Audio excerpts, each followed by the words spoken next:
Here we go. Let's see who we got in here. A note taker. Let me get my note taker in here. Let's send this link around to everybody real quick. What's up, everyone? We got things moving over here on this side. Bert, what's up, my friend? What's going on, Garrett? How are you doing? I'm good, bro. Good. Just trying to stay cool, man. It's still hot out here. Where are you based out of? Vegas. Vegas. Yeah, how hot is it out there right now? It's supposed to be over 100 today, but anything above 72 is hot to me, man. About 72. Where are you from originally? I can hear some in your voice there. You're from the north, Uh, San, San Francisco. Northern Cali. Yep. Well, nice, bro. Nice. So you in Vegas now? How long you been down there? Uh, on and off over the last 10 years here, about 12 years in southern Utah, and then back in the Bay Area, but back Nice. and forth. Nice. I spent a little bit of time in Los Angeles and I visited Vegas a few times, but never really spent too much time out there. Yeah, man, it's zoo. It's nasty. It's not the same California that I grew up in, so it's changed a lot. But yeah, It's wild, especially after COVID. Like it's just like all tent village out there in Los Angeles and everything. It's wild. right. Hey, I don't know how old you are, Garrett, but do you remember this movie with Kurt Russell called Escape from LA? I don't know, you probably I don't maybe you think weren't old enough to remember that movie. I don't think so. No. Yeah, it was like end of the world type stuff. Like all the big cities, there were campfires, everything was just like end of the world. I mean, I feel like that movie has come to fruition, and that's what San Francisco and LA and Hmm. even parts of Portland when I went up there, that's what they all look like. So it's kind of nasty, man. It's unfortunate. Yeah, a lot of the bigger cities that way. It's an expensive time to be alive, that's for sure. So it's hard on people out there. Yep, definitely. That's actually one of the reasons why I'm very intrigued into Pad Split. I actually met with a Pad Split rep yesterday. We are working on a six-bedroom acquisition here, well, close to here in Orlando, Florida, that I think we're going to end up turning probably into like nine bedrooms or nine bedrooms, I guess 9 units they call it. But yeah, so that co-living space helps people avoid that at least a little bit. I don't know. I mean, some of those bigger cities is rough, but hey, Bane, what's up, man? How you doing? What's going on, Garrett? How you doing? I'm good, brother. Good. I'm finally getting leveled out again a little bit after the travel last week, unexpected travel last week with the hurricane. So kind of had me on the run a little bit. And I hate being unsettled, especially with so many things we got moving right now. But I'm finally getting back to normal. I know you were working on a complicated deal. Did you ever get that figured out? Yeah, I got a counter offer, so he didn't like my cash price. I sent him seller finance, and we're gonna try to work out terms. Yeah, he's open to it at least. I think so, but we'll see. I gotta talk to him a little more. There you go. There you go. Let's see, man. I'm trying to get everybody in here, send this link around to everybody, but let's see. You got any other deals in the pipeline, Bane? What you got working right now? I know you're out there generating leads. You're trying. Yeah, I'm hustling, man. Let's see. Yeah, I just got that $4 million deal, and then we just closed on another property in Pittsburgh, so I gotta go set that up. And then yeah, we're kind of just generating leads and trying to get stuff in the pipeline. So True. You said a $4 million deal. I don't think you've told me about that one. yeah, that was that portfolio you sent me. Oh yeah, yeah, yeah. Portfolio. Your coworker to help kind of structure something maybe. Yeah, what's funny is I tend to get people all tend to get people overwhelmed, right? Because I'm like, all right, yeah, yeah, let's just send everything to this email. And then all of a sudden this email gets 40 people that send deals our way to review. And now the underwriter's like, whoa, like let's slow down. So yeah, Yeah, yeah, fair enough. list of things. That's why I got to be intentional with getting more hands on deck because it's so much moving all the time. It's hard to manage. Eddie, what's up, brother? What's going on? How you doing, my man? I'm doing great. Just getting out of some Zooms and getting the day going. I see you always on the daily dials on the sub two side of things, man. You hustling on over there. Yep, doing the thing. Oh, matter of fact, let me send this to Daniel as well. Let's get Daniel in here. Where's he I at? just texted him a few minutes ago. He didn't. I called him a few minutes ago. He didn't respond. So if he doesn't answer me when I call, that's usually he's actually really busy. Yeah, they actually doing something. There you go. Yeah. I mean, I talk to my business partner like 52 times a day. You guys, have you been getting, I guess, momentum? I can see you everywhere. I see you being active, so I know you got to get some. Yeah, going to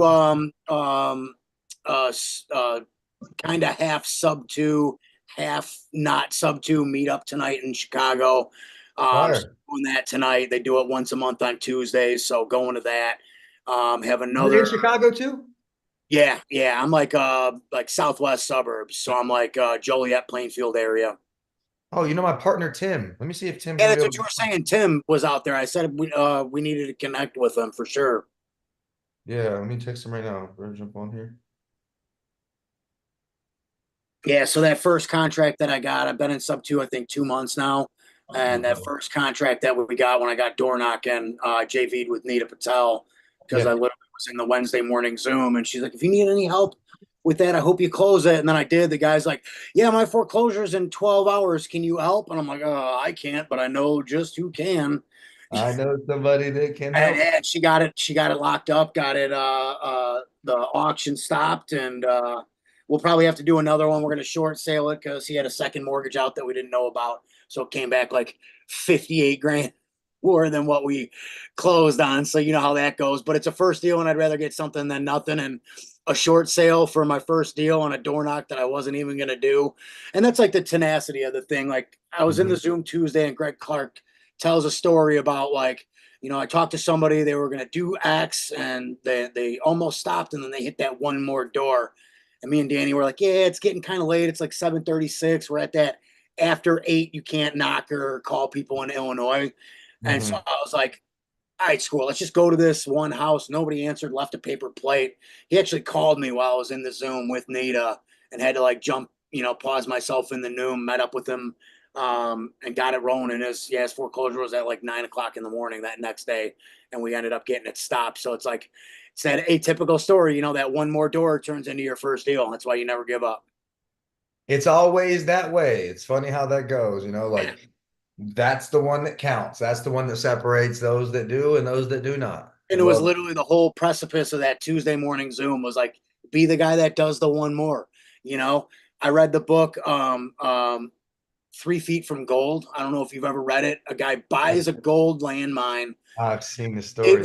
digs through, gets his whole family on board, and then his family, his brother, all the other investors get him to quit.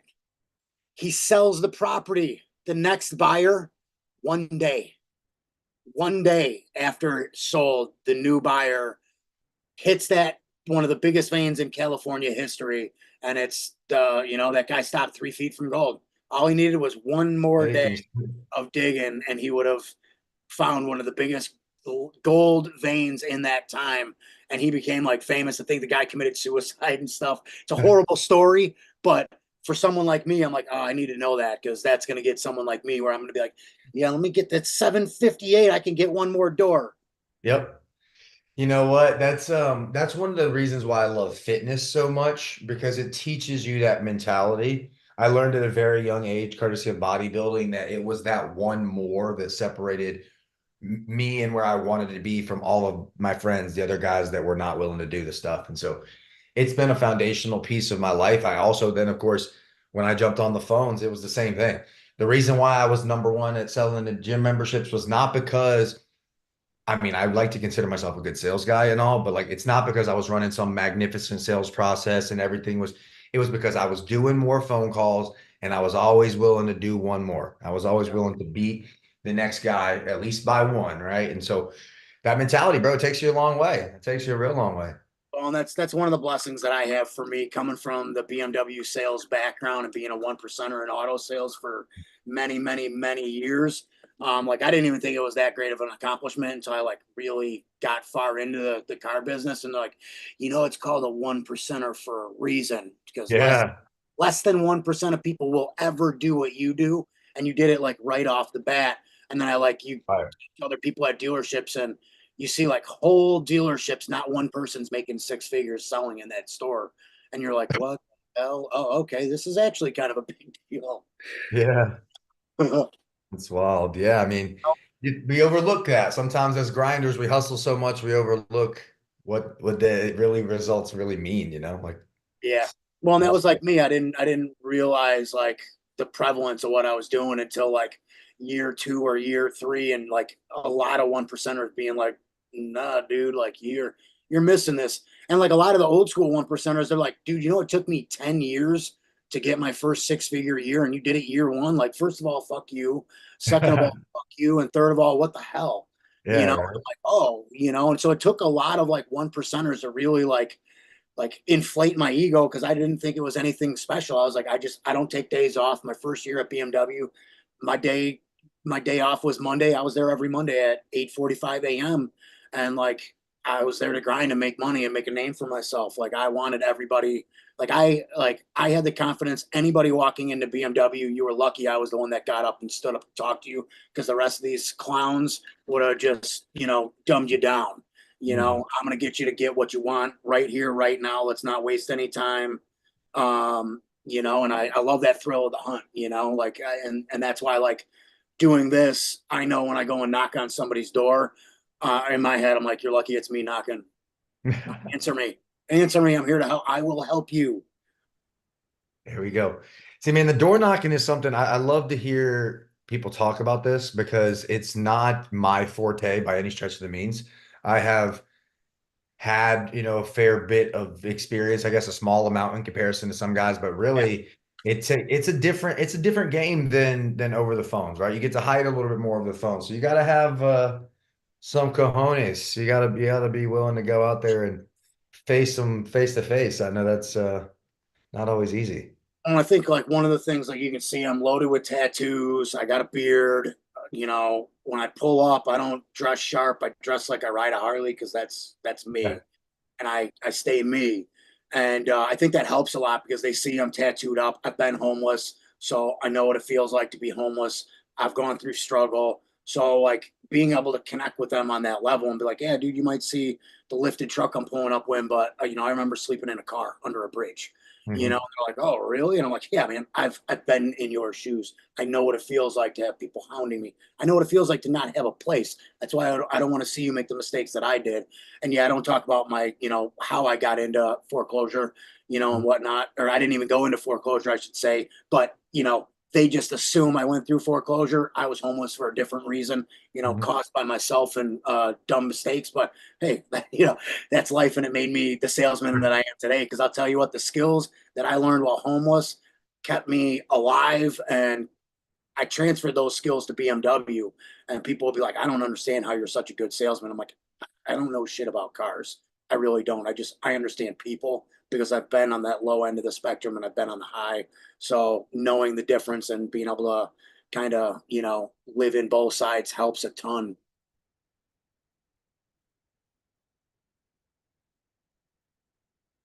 Oh, I lost you for a sec.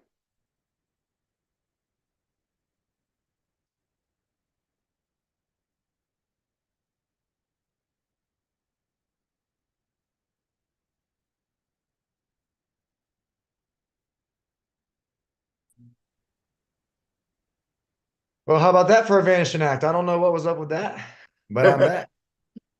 It's weird. Yeah, I But was like, I froze out with you, I think, too. I don't think it was you, because my screen just kind of froze out too. So I don't know what all you guys even heard. yeah, I don't think the last thing I heard was that you said you didn't really go into foreclosure, but you just Yeah, get I them didn't have to talking. go in foreclosure. I don't tell them, my experience. I don't explain that I was a college athlete that hurt my arm, got overprescribed pain pills, and became a junkie. Like, yeah, that's my past. I'm not afraid of it. I tell people all the time, because it keeps me honest and keeps me being me. And those are Mhm. my like when people talk about, what's your superpower? I beat heroin addiction. 99.9% of the people on planet will never be able to say that. And I know because half of the kids that I knew that got into that are dead, or Mm. they're scumbag losers still to this day. And I feel bad for them. Mhm. I'm that rarity that actually, made it out through something crazy like that. And to me, that's my superpower. It helps me get on the level with people that normally you wouldn't be able to connect with. And it's just because I've gone through and tortured myself and put myself through my own virtual or physical tyranny. Yeah, man, I understand. That's one of the things about struggle in life is it creates strength. It creates an intense strength and something that if you've never really faced some, for lack of a better word, traumatic events in your life, if you've never gone through really hardcore struggle, sometimes it's hard to relate to others when they're going through that. I have definitely gone through those things, and my family, my father, a lot of my extended family have struggled with a lot of the same things that you talk about here. And so, like addiction and those things have been very much so prevalent in a lot of my life. And so that is a lot of the reason why I got into to circle back to fitness again, right? Because it was a way for me to be addicted to something that was better and bettering my life instead of something that was not. Because a lot of people in my circles growing up did end up there, and did do a lot of reckless stuff, right? And I have had my fair share of trouble over the years with the law being so high energy and loud mouth, especially when I was younger. It was always seemed to come back to me getting in trouble. And so all of that at the time was very difficult. But now looking back, it allows me to relate to people in a way that others can't. A lot of people see me as G Money and this real estate investor and all of these things that we're doing, but I'm still the same Garrett from Winston-Salem, North Carolina, that came up doing all the same dumb shit that everybody else does, to just kind of leave it pretty vaguely. So that allows me, again, I really feel like to connect to people differently. One of the things about the sub two community is it's a lot of different type of people, right? So part of the reason why I like this community that we've been able to develop is because I tend to draw in and attract those which have similar experiences. Obviously, we all do.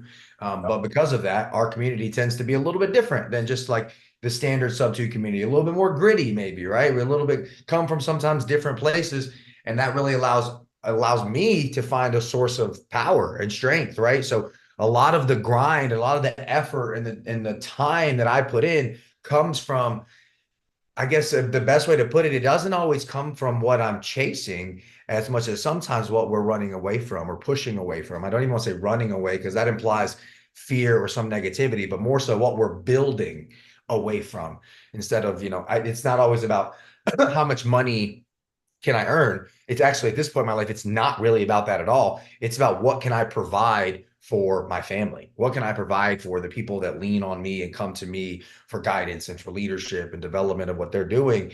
How do I get, that? So yeah, man, I love that. That's why I think we connected the first couple of times we spoke, because I can definitely feel that same energy from you. Talking about it, so much similarities from the background, the growing up. Like I was telling you, I power lifted when I was younger, and I was a total gym rat. My nickname was Eddie No Neck from my brother because I had my shoulder neck. And I was a cocky, arrogant, goofy SOB. Uh, and that's one of the reasons why I go back to the gym now. So I love the gym references. Last year in July, I was 189 pounds and in great shape. And then I re-hurt my left wrist, went on a motorcycle trip to Colorado. And when I came back, like my hand was like a claw. So instead of doing like legs and all the other workouts that I could do, I just decided I'm going to take a little break. And that break was a year. And then I gained 50 pounds. And I'm like, okay, I'm 240. What the fuck is wrong with you? And now I'm back at 4:30 in the morning. I'm at the gym by 5 a.m. when they open. And I'm back at my house at 6:30, 6:45 so I can shower and be at the Zoom first thing 7 a.m. I love it. First daily dial. And I feel great being back in the gym. The soreness, like you said, perfect example. I was doing a workout and somebody was in the normal spot, so I re-rotated how I did my workout so I could do the rotation. So then when I went back to that next workout, that's normally my third set of supersets, but I was doing it fourth. And the fourth set is usually that light, like last little bit. So I'm doing chest and I'm like, I get 8 of them done and I do 10 to 12 every time. And I like let it go. And I stood up for a second. I'm like, no. Sat right back down. I pumped 4 out. And I'm like, you walked away. Now you got to do twice as more. And I'm like, I walked away from 2, but I ended up doing 4 or more. And that's that, like, you teach yourself to go to failure every single time, all day, every day when you work out. And that's something that you don't get taught in life a lot. And I think that Yeah. bodybuilders and people that work out is a skill that we learn real quickly. Just like being in sales, you learn that no is the most prevalent word you're ever going to hear in sales. 89% of the time when I'm talking to somebody, it's no, no, no, no. If you can't break through no's, you're never going to get a yes, you know? Right. You know, and me and my dad butted heads a lot in my life. And so I don't give him too much credit for a lot of stuff. But one thing he taught me at a young age, you know, I was an overweight kid my whole life. I graduated high school. I was 5'6", 265 pounds. So I was a fat kid my whole life. And, you know, from the age of 8 years old on, when I wanted to play Pop Warner football, I had to lose a minimum of 20 pounds every year to be able to play. And so I would, 8, 9, 10, 11, 12 years old, I would be sweatsuit on, like what I call the fat boy belt, you know, like the belt that wraps around your waist, garbage bag suit on. We'd be in the garage, like heater pumping on the treadmill. Hated it, you know.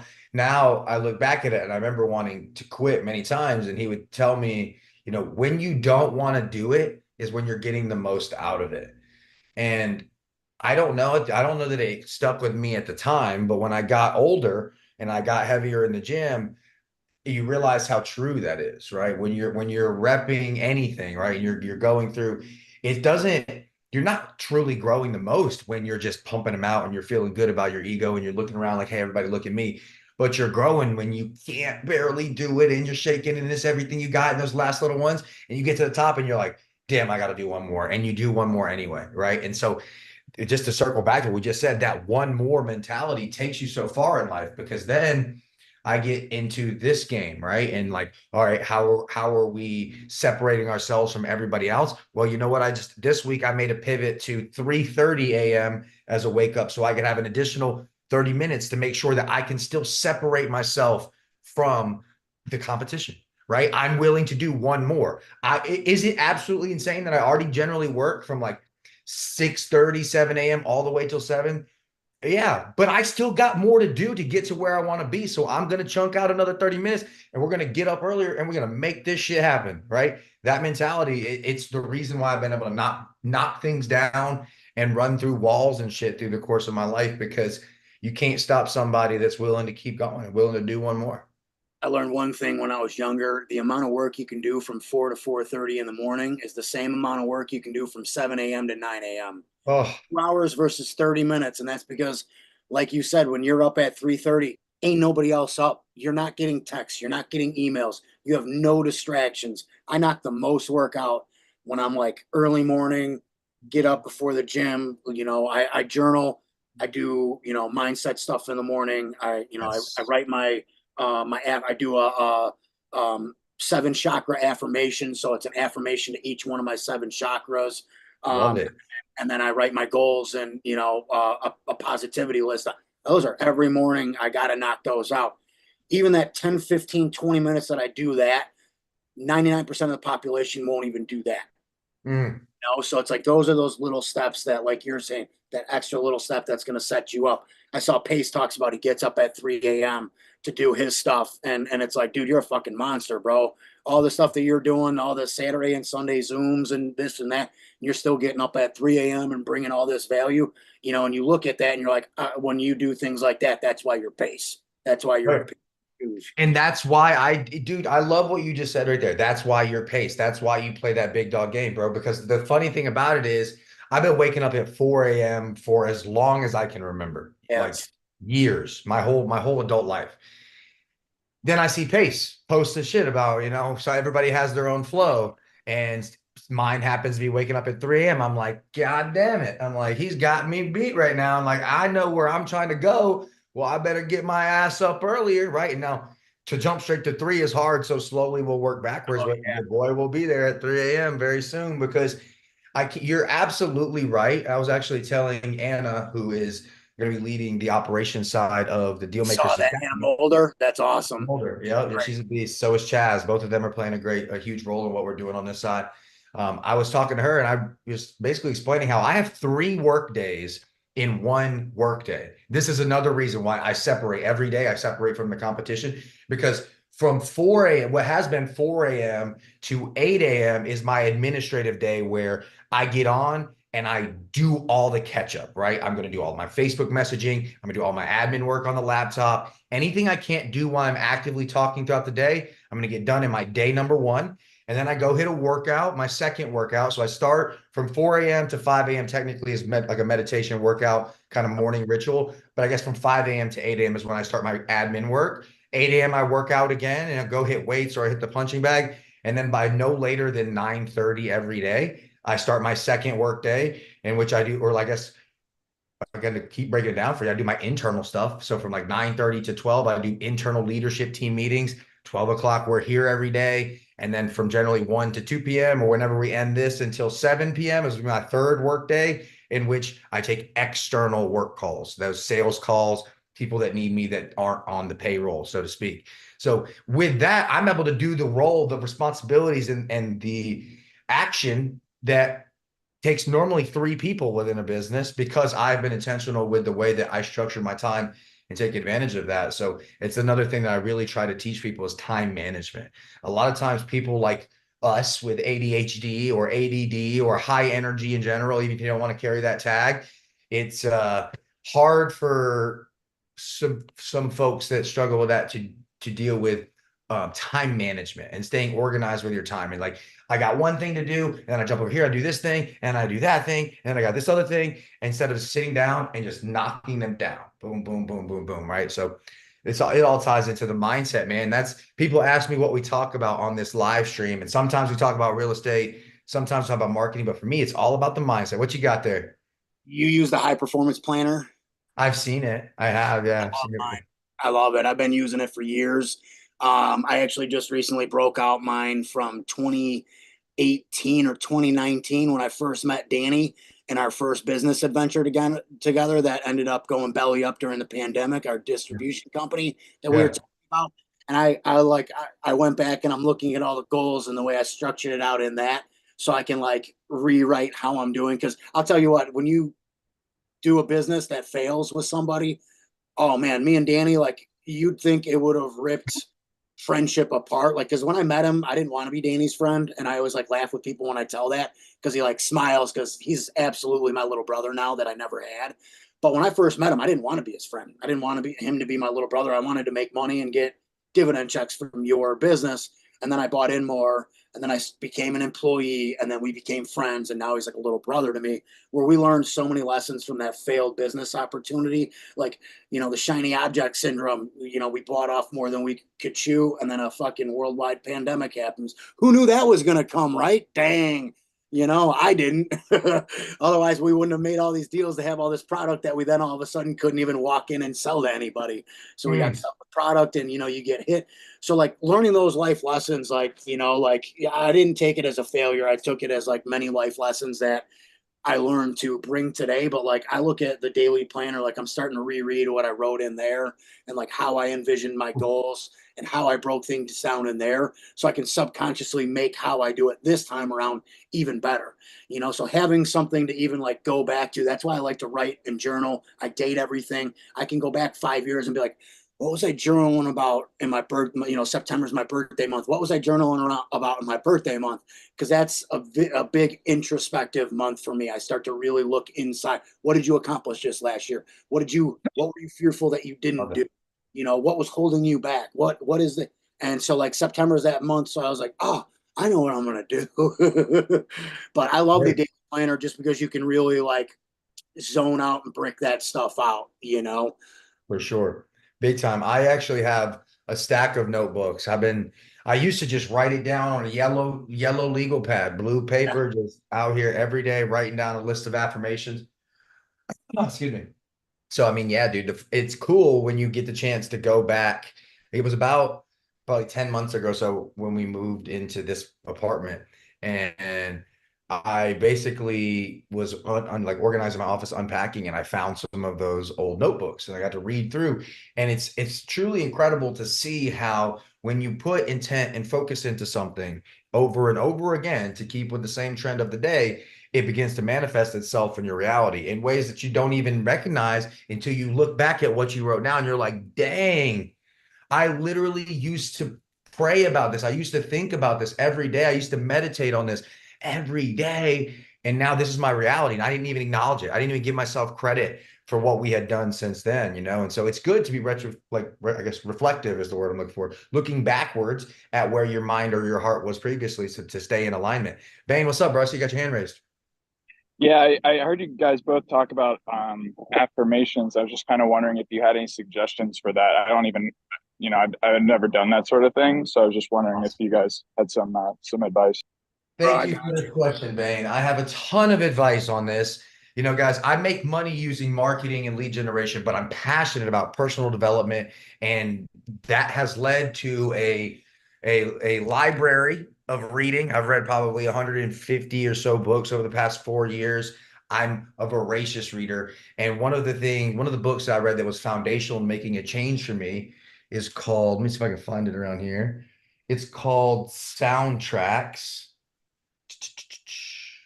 Basically, it's about how to create your own affirmations, or what some might call mantras. Let me see. I really want to find the book so I can show it to you guys. But long story short, basically, I can give you some of the ones that I say, Bane, but what you'll notice as you go through life, things will hit you sometimes, and it's like just a powerful smack in the face sometimes, right? And sometimes you'll have that one liner that somebody says, and you're like, oh wow, that's great. It basically comes down to accruing what those look like for you. So some of the things that I focus in on, because a lot of when I first started doing this, I was, in full transparency, heavily involved in steroids. I was competitive bodybuilder. So like I had been juicing for the better part of 6 or 7 years when I started meditating and starting this affirmation process. So the thing that I struggled the most with in life was self-control and not being quick trigger, angry son of a gun, right? Because it was difficult with that. So I would focus on things like, I seek first to understand and listen empathically, right? Or true power is in self-control, right? So these are some of the first early affirmations that I would ingrain in my mind, right? Because then when something would happen to me, the first thought that I could recall was what I had been saying to myself every day, right? Right? True power is in self-control, right? I seek first to understand. Now, I would repeat them to myself every morning, but then throughout the day, when certain circumstances would happen, it would come to me from somewhere else. Now, I'm getting annoyed, and then it's like, hold up. This is what you said, right? This is what you held yourself accountable to. I basically break my affirmations into different segments, right? So first is like interpersonal kind of stuff, like I just told you. Like for me, listening with empathy is hard because of the speed in which I move. So I have to be intentional to slow down and try to actually understand and be in touch with someone's feelings. So empathic listening, or another one that I go through, let me go through the list, right? Normally I'm meditating. Honestly, I don't think that I ever consciously think about them at this point in time. I actually posted one.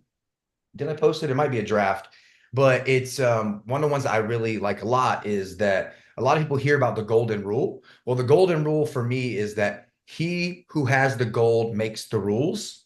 Silence is golden. This is another reactivity based one, right? And you guys, just in full transparency, some of you got to see me be attacked on social media recently. But one thing I was not going to do was strike out and say anything to acknowledge it, right? Because I believe wholeheartedly, he who has the gold makes the rules, and silence is golden. So instead of letting somebody else dictate my reaction, I'm going to stay in control of that by staying silent, right? So this is another one that's foundational to me. I'll keep spitting some of them off, and if you want to jump in at any point, feel free. Another one that I really look for is look for the gold. And what this means is search for the positive, find the good, find the valuable in every situation that you can. You're going through something hard, find the gold. You're going through a difficult situation. To use the same scenario, I had somebody that I trusted over the past 7 days totally screw me over and make me look like I'm the bad guy, right? But instead of being like, oh, everybody's out to get me, he's trying to attack me, all this negative energy, you know what I said? I am grateful for perfect timing, because as soon as he stepped out of the way, everything else that I really needed flooded in. And I shit you not, it flooded in over the past 7 days. People are like, oh my God, I want in on this. Let me help with this opportunity. Let me take this responsibility. Let me do this. Because instead of focusing on the negative, I chose to focus on the gold, chose to find the gold in every situation. Eddie, what's some of yours, bro? I put them in here. Mine, I did a deep dive on like chakras because I want to align my chakras. I believe in that. So I literally have, and I do it the Nikola Tesla style. So I Mhm. literally write 7 chakra affirmation, and then I put 369 on both sides of it. I say it 3 times to myself, like it's a song, and then I repeat it 6 more times, and then I repeat it 9 more times. I am one with the Oof. universe. I am guided. I am worthy of being heard. I'm at peace. I'm empowered. I'm creative and inspired. I am loved and supported. So each one is one line. I am one with the universe.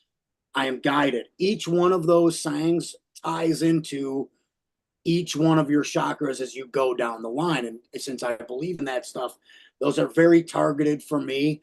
And my life and my situation with my wife being an entrepreneur who like disappears at all hours of the day. It's our day off today. And, you know, she went to go paint at her mom's house because I wanted to work. And then I'm going to a networking event tonight. And, you know, my wife easily could get pissed off at me because, oh, it's our off day together. And all you want to do is work, but she knows the end goal. You know, does she get mad at me? Of course, she's a Southside Chicago Mexican girl. But I knew what I was getting into before I got there. So, you know, but like for me, that's very targeted. I actually love yours, Garrett, too, because I did those like very hardcore specific ones as you need to get through things. Um, Exactly. like being in sales, there's times where I feel like I can't say the right thing ever. Mhm. I'll add in my notes. I'm grateful that the words flow from me like water, um, Mm. you know, to the person that needs them to be heard. Because I don't know who needs to hear it, but I just like I feel like, oh man, I'm not saying what I need to say. It's not coming out right. I sound wrong, you know. And those are one things when you're a 1%er like I was for years. Anytime I get into a 7 day, like 7 days not selling a car, I felt like a loser. I'm like, dude, what is wrong with me? I don't know how to sell anymore. I suck. And it's like, no, I just, you know, 14 people couldn't buy it because the banks were like, yeah, their credit's 312 and they can't finance a Snickers bar. So, you know, you know, but it's like, I'll find a way to beat myself up because I keep myself at such high regard. So then like I'll have to go in and I'll readjust like that. I say those affirmations every day. I write them down and then I speak them after I get done. That's at the bottom of my gratitude list. I write out my gratitude list and then I say and speak that right after. So first thing in the morning, gratitude list. Um, Love it. yeah, Love it, bro. Love and it. then You're when I'm definitely at the gym, I don't listen to music anymore. I'm a music hound. I love music. All I do is I got Motiversity in my ears.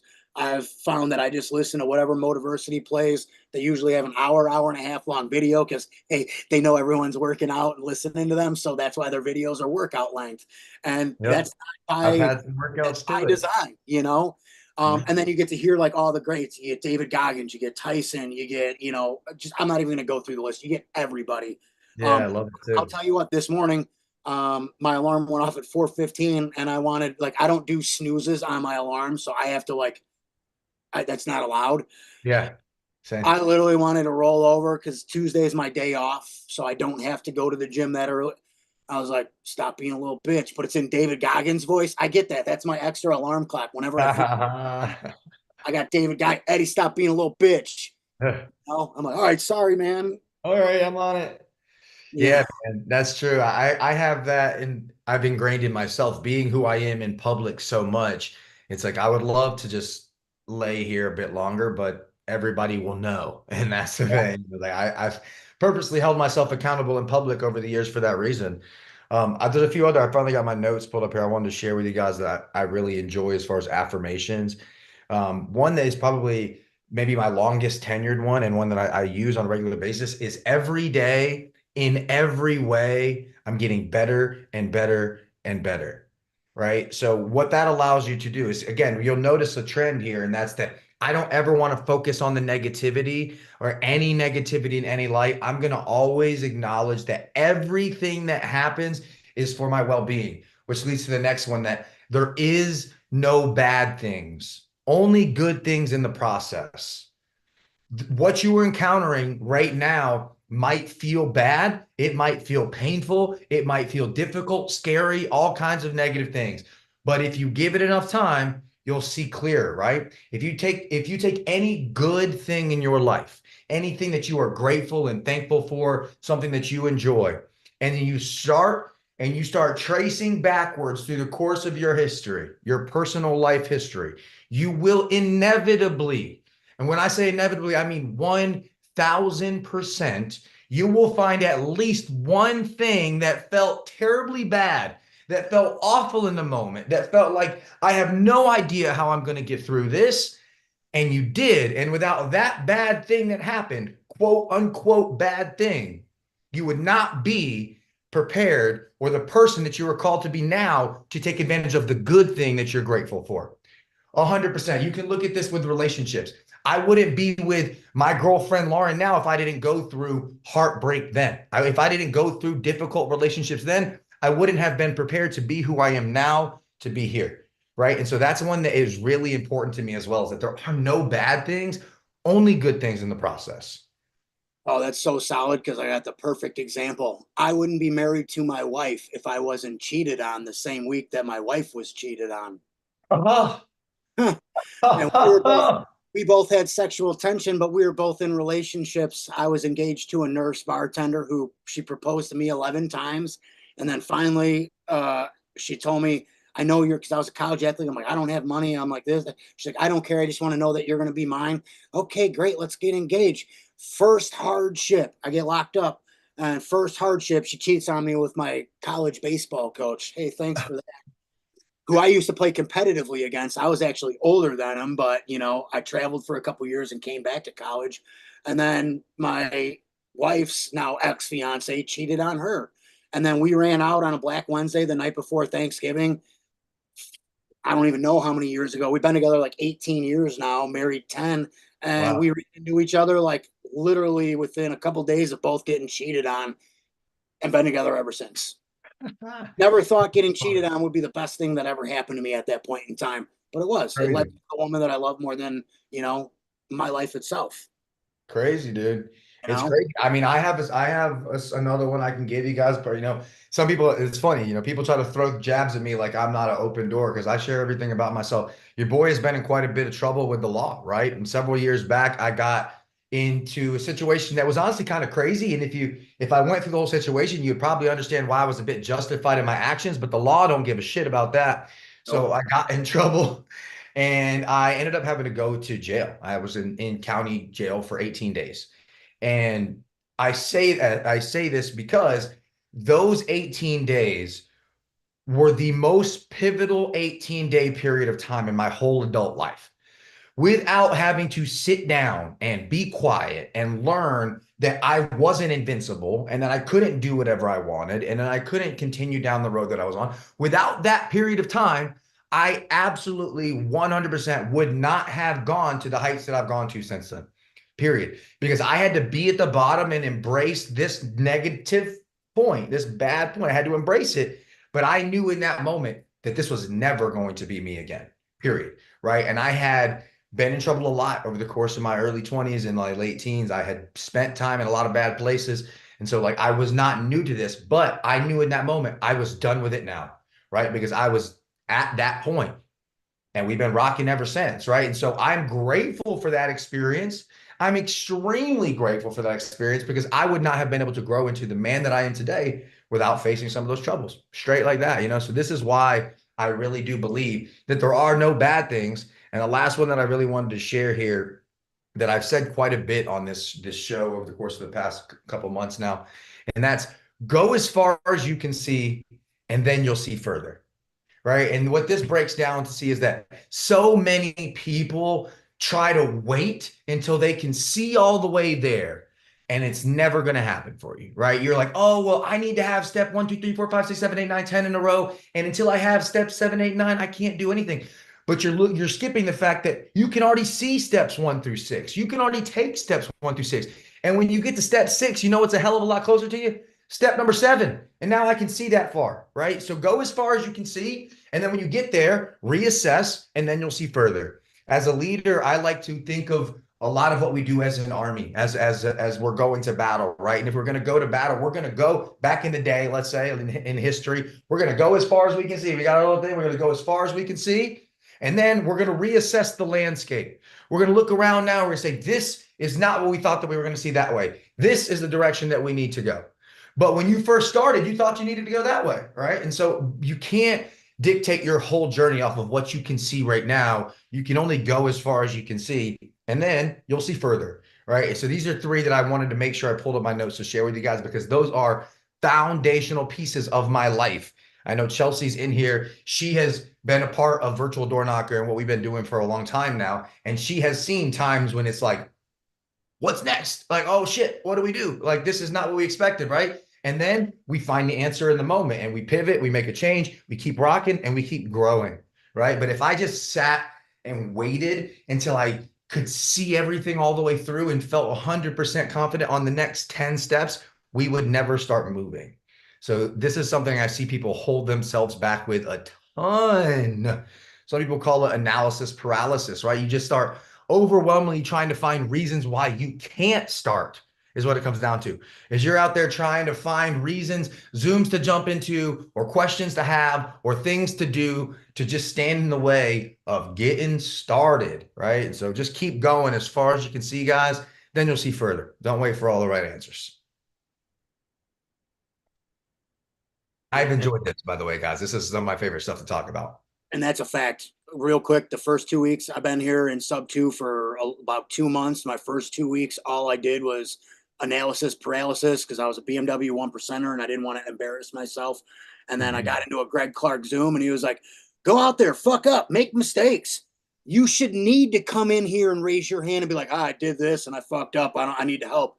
And I just was like, all right, I'm just going to go start door knocking everybody. And literally in 2 weeks of door knocking, I closed my first deal, and it's literally it's if you don't take action, you're never going to learn. And then like, I remember I was like, man, I can't believe I sat back for 2 weeks and did that. Cause when I was at BMW, or even in the car business, it was at a Jeep store. The first thing I wanted to do was go talk to every customer. They actually had to stop me, like, stop talking to everybody. You're too new. You're losing sales, And I was like, oh, I'm sorry. I'm an action taker. And it was funny that the first 2 weeks, I felt like I sat on the sidelines. I'm like, probably missed a deal because I was sitting on the sidelines. And then I look and I hear people that are like, yeah, I've been here 6 months, don't have a deal yet. And literally the first question everybody had, well, what are you doing to get a deal? Well, going to a lot of the things and talking with people. Okay, like what people? People here? Because you're not going to get a deal from Garrett. He's not just going to be like, oh, here's a deal. You're real nice. No, that's not how it works. You got to go find it. And then our action takers are the one that rule the world. It's because they're not afraid to fail. That's it. That's it, man. I've got a call with sub 2 leader, our Tampa leader, one of my friends, Nikki Daggy, who's been a leader to me and to our team. She helps Chelsea a lot, or she has helped Chelsea a lot in the past. And she always tells me the reason why she loves me and Chelsea and the reason why she loves what we do at Virtual Door Knocker is because we're action takers. I would never, ever, ever is a team led by Garrett going to spin their wheels sitting still. That's not the G Money way, right? So we're going to do it and we're going to fail forward. I told somebody recently that I perform business as an entrepreneur much like Fortnite, right? I'm out here hammering while I'm running. I'm building while I'm going. I'm going, right? I'm not going to stop and build it because you know what? I'm going to find out I messed up. I'm going to tear it down. I'm going to build something different. I'm going to keep going a different direction. And that's the way that I've always operated. And now, in full transparency, guys, there's been times when that screwed me, right? But now I'm at a point where I can rely that there's people behind me that are doing the slow, intricate touch-up work that keeps the thing growing. I just get to be insane, fast-paced Garrett that's out in front, cutting down the jungle while the rest of the team comes behind me building.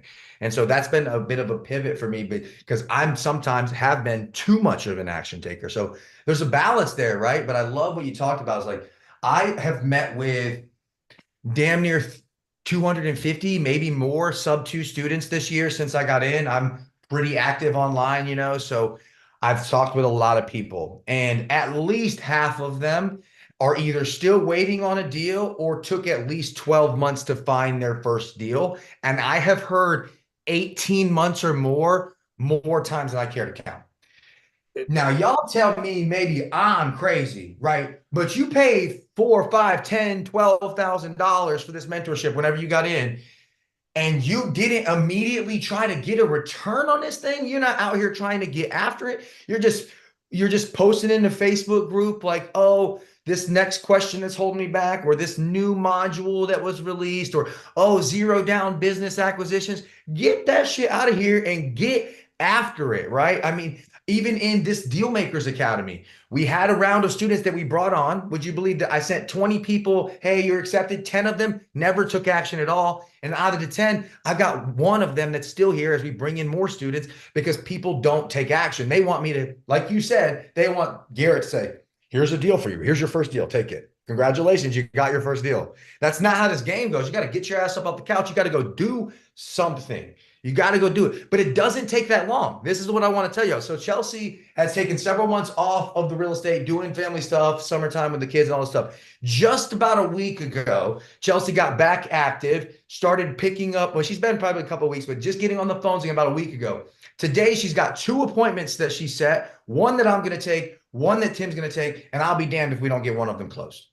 Right. So 1 week of getting back in here, getting after it. She's like, look, I don't want to be a cold caller. I don't want to do this. I said, get after it. You ain't got to worry about, oh, you got to be a cold caller. You're not going to be a cold caller forever, but this is where you get your reps in. This is where you learn the hard stuff. You get up and you do it over and over and over again. Guys, look, I made, let's see, what's 50 phone calls a day times 300 days, 300, let's say I worked probably 300, and at that time, probably like 320 or more days a year. So I probably did 1,500 phone calls a year for about 3 years.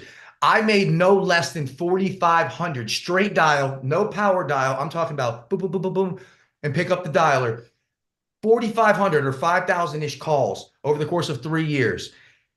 I also took 6 to 10 in-person gym tours a day on top of that, which means I personally spoke with more than 7,000 people through the first 2 to 3 years of my professional sales career. Now, I don't care who you are out there, you speak to 7,000 people, you learn how to communicate. You learn how to respond to people. You learn how to dip and dodge different parts of a sales conversation. You learn how to get better at what you're doing. But if you think I was who I am now, the first day I got in the gym, y'all, I wish y'all could have saw me the first day in the gym, because I had never done that kind of sales role. I was a talker my whole life, and I was confident in myself, but I had no idea what I was doing. I'm over here, I'm trying to like study my thing, and I'm basically playing the same role that I'm telling you guys. I'm like trying to dick around so I don't have to get started. And my boss comes over, and he's this funny guy. He like picks his leg up on my desk, like leaned, like he's like full spread on my desk. He's like, are you going to pick up the phone? And I'm like, who am I supposed to call? He said, open the CRM. There's 1,000 people for your call. Don't stop until you set an appointment. And I never looked back again the rest of my career. It was all that I knew to do. All that I knew to do was show up and make the phone calls. And eventually I would make the phone calls, and then they would walk in the gym. And if they walked in that gym, they were going to sign a damn membership paper, period. That was how it was going. And that's how we operated. But without that level of effort, I wouldn't have stuck it out. I had since then, I've run 4 different large corporate gyms, and I've had to let people go because they're terrified of just picking up the damn phone. I made several $100,000 sending gym memberships in the same way. And people will sit there and tell me, oh, the leads are bad. Oh, every time I call, I don't get an answer, or they don't have, no one's interested. I'm like, well, why have I done so well calling the same type of people that you're calling for the past 3 years? But people find a way to hold themselves back from doing the hard stuff, guys, period. So that's definitely the theme of the day here, is like, do the hard stuff, put in the work early on, and it pays off in the long run. Dude, let me look through these comments here. 100% what you're saying. 80% of sales made after the 8th contact. Facts.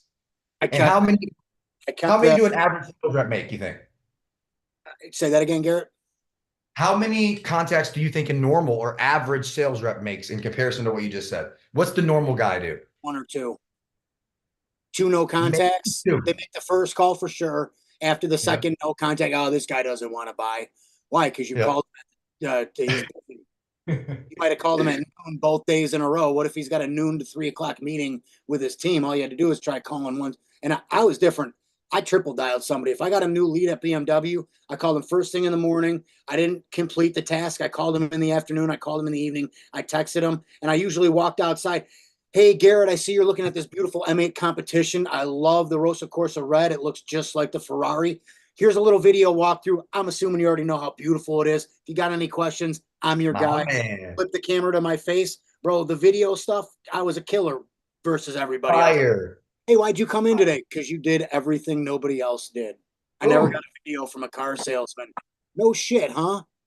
And then I sent him a thank you card. As soon as you walked into finance, I got to book a thank you card. I'm writing you a handwritten thank you while you're in finance. Can't tell you how many doctors, lawyers, and judges sent me 10, 15, 20 plus referrals. I shipped a car to New Jersey. Doctor made 1.7 million a month, owned 14 dentist offices.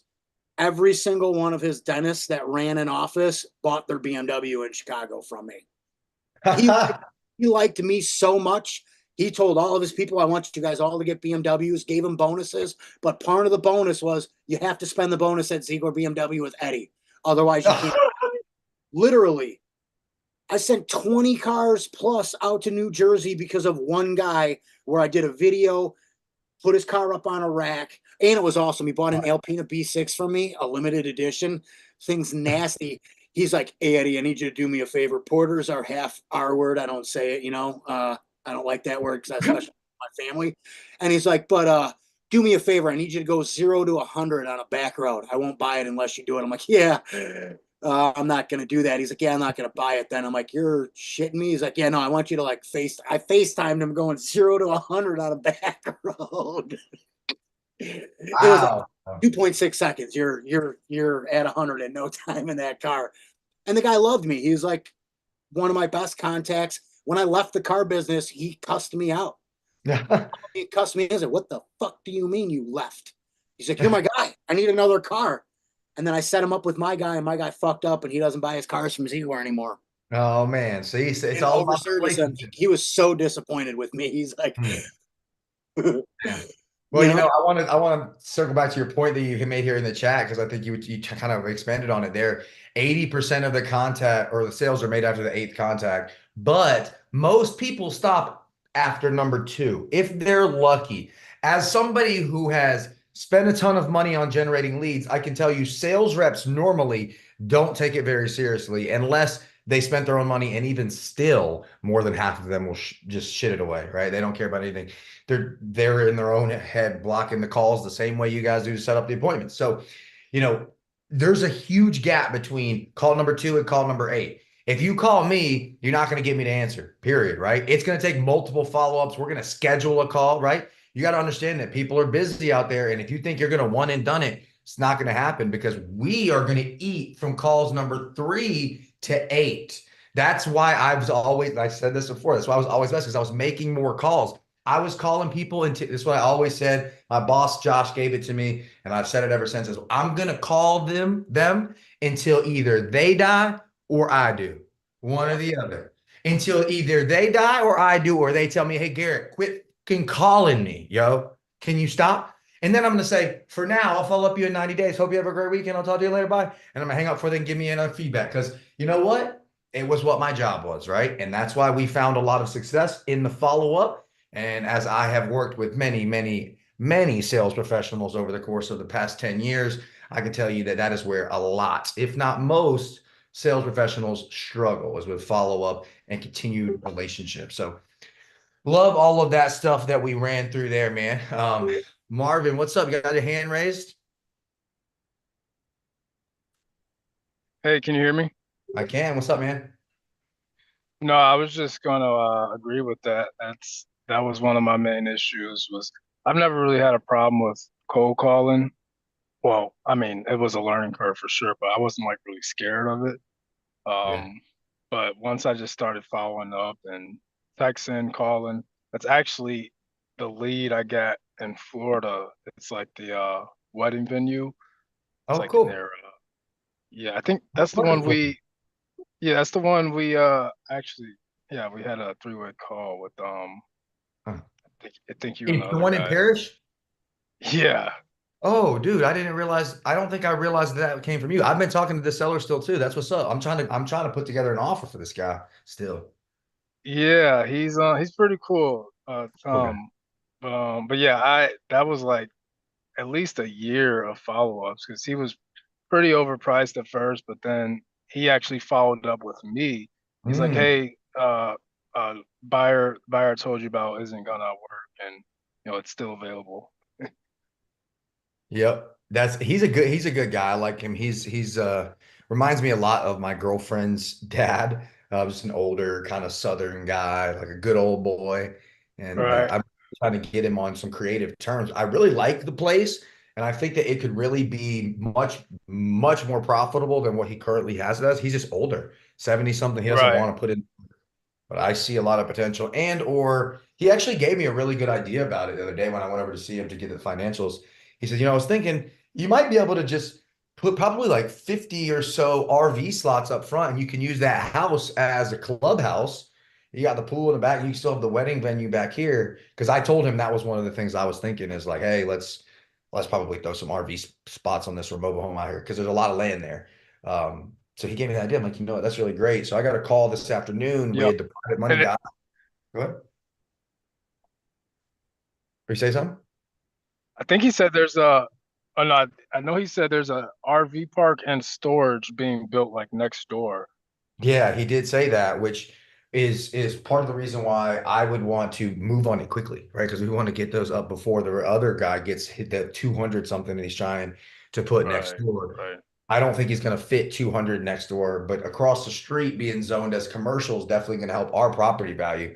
I'm really trying to get this kind of leads into what I wanted to talk about anyway on this is how we're actually I'm trying to shift the way that we all do this game, guys, right? So a lot of times people feel like they either have to be a wholesaler or something else. But I believe that if we play this game properly, we can do all at the same time.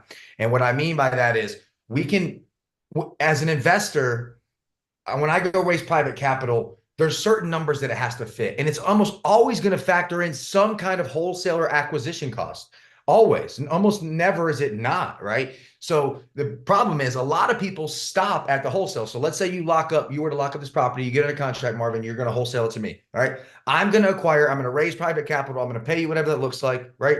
And I'm going to acquire. Now, what's stopping us all from partnering on all sides? Because I generate leads and believe that we can run the front side acquisition and we're going to wholesale those to my other entity, DM, Deal Makers Acquisitions. So we're going to generate them here, whatever your entity is as a JV. We're going to wholesale it here. So that means we're both going to get paid up front.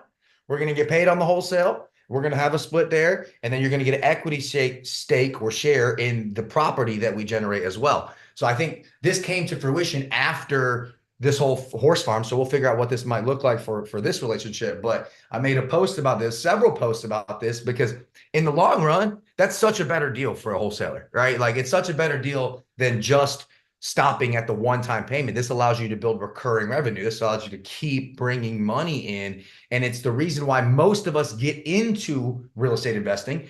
Very few people get into this to say, hey, I want to be a wholesaler. Like, no, you want to be an investor. You want to make money in real estate. It just so happens that wholesaling is the fastest cash. I totally understand why people want the fast cash. I would love it too. I'll take it right now, all day long, right? But it doesn't have to stop there. And it's just about being creative. And one of the things about Sub 2 and the concepts of creative finance that really has pushed me further faster is that there are no rules to this game. Okay, there's a few rules to this game, but you know what I'm saying, right? There's no limit to the creativity that we can bring to the table with this. So why not partner on the front and the backside? Most people say no because they're looking at this like, I'm only going to buy 1 to 2 properties a year. And so I want to maintain as much of that as I can. But your boy G Money is looking at it at a way different scale. I'm like, damn, if I partner with all these wholesalers, we can buy 1 to 2 to 5 a month. There's plenty of money out there. There is plenty. And I know that. I know, Eddie, you get to see this too. In Sub 2, There's hundreds of people doing deals every day, yo, every day. Hundreds, thousands of people out here doing deals. The only difference is these people all do their own lane. I find power and value in helping everyone else out here build their own. That's the thing that I really enjoy the most, is that I will gladly take a smaller piece of a bigger pie because together we can do much, much more. So if you saw me post this week about collaboration rules everything around me, on the Wu-Tang shit, Cream, collaboration, not just cash, but collaboration rules everything around me, because through collaboration, we do so much more than we can do alone. So for example, I got my man Donovan Lee. He's out in Texas. I can't remember the city, but he's in Texas. He has, Donovan, if you're watching, what's up, my man? I'm excited for what we got going. He has a ton of multifamily properties that either he is direct to seller on, or some of his students or network are direct to seller on, that he can bring backwards to me. Normally just wholesale them, right? But now we're talking, okay, you got all these properties, you got all of this lead flow or inventory. I've got capital partners that want to spend money, and we can do the private money for the gap funding. We can do the EMD funding. We can do hard money. If we always say, oh, my credit's terrible, don't worry. We got credit sponsors that we're pulling in for these deals as well. It's literally about making a deal for me, right? Like, we know the numbers work on the property. Now, how do we make this a deal? I need this resource. I need that resource. This person needs to be involved. I need that person. Now we all make a piece of this thing, and then we go do it again, right? So this is really what I'm excited about. Obviously, the Dealmakers Academy is picking up. We finally have the other leaders that I need to really push this thing forward so I can continue to be myself and do what my role is in this. And that, for me, is my focus, has a lot to do with actually acquiring multifamily properties, right? So people all the time ask me what my buy box is. I am focused heavily on this strategy here, where we're acquiring multifamily and partnering with wholesalers to help spread that equity around.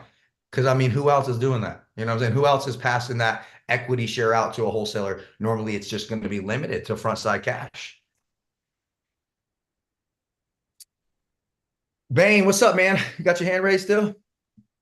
Yeah, I got two more things. One, I just want to say, both of you have dropped like crazy value on this Zoom. So I just want to like thank you straight up. I took so many notes, so much gold was dropped, and I like literally can't even believe like how much you guys gave. So I really want to thank you.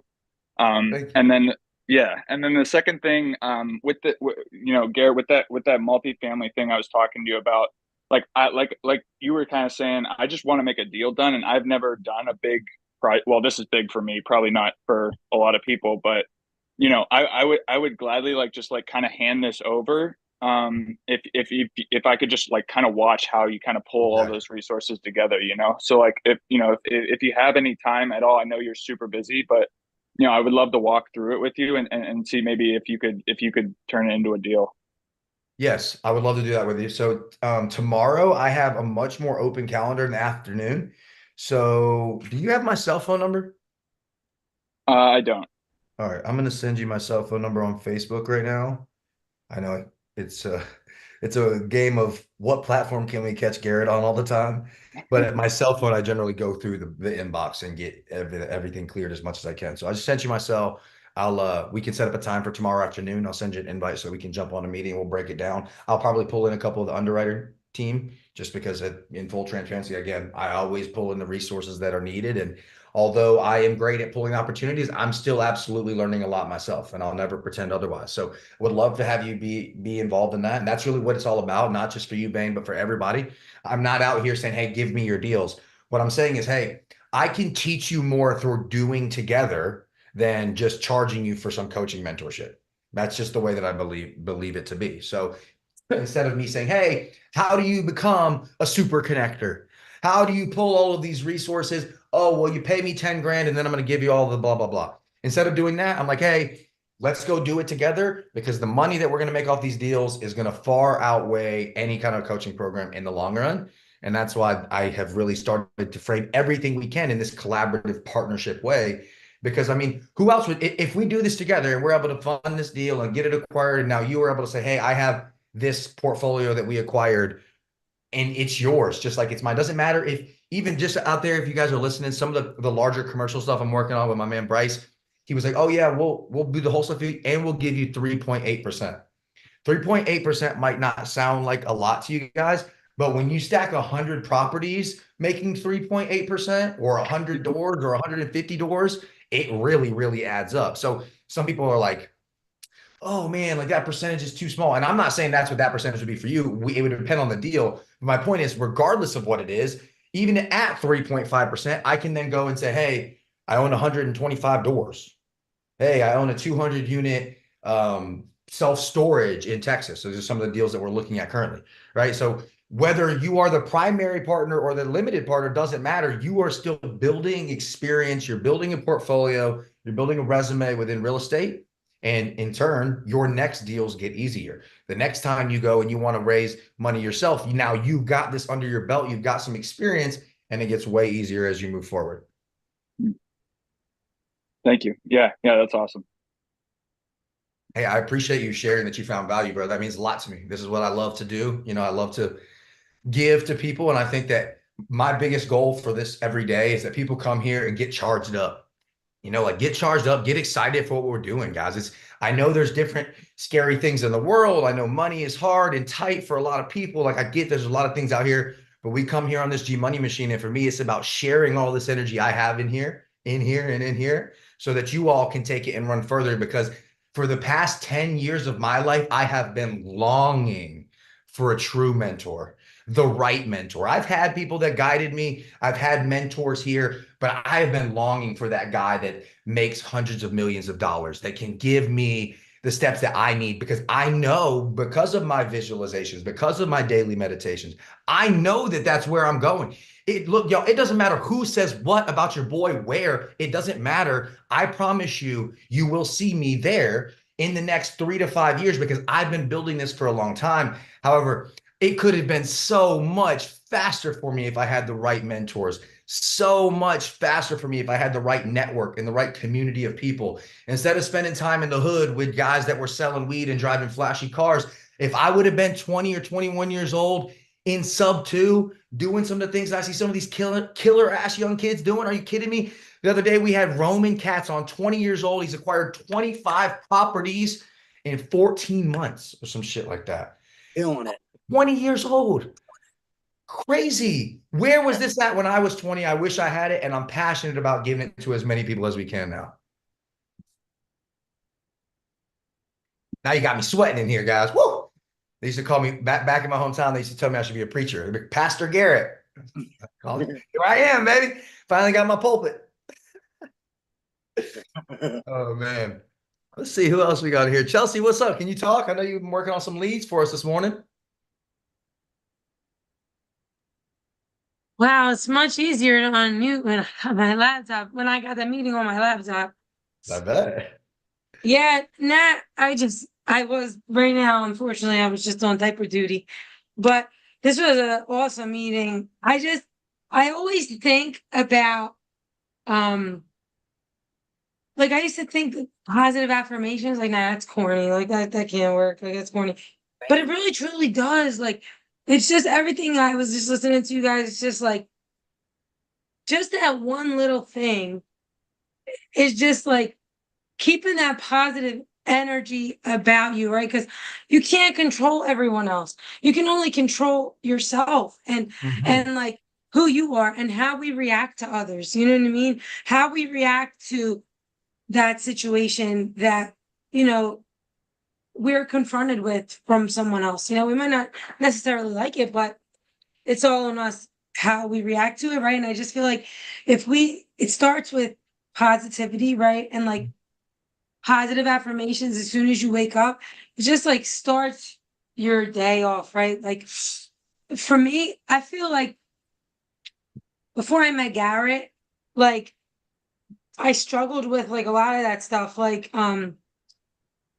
just I guess connecting with my inner self, and like even like being able to just meditate and like, so I just positive affirmations, I'm like, oh, that's corny, but I've just single-handedly seen it work in my life, and like manifestation and like everything. Anytime I've ever been like, yo, you know what?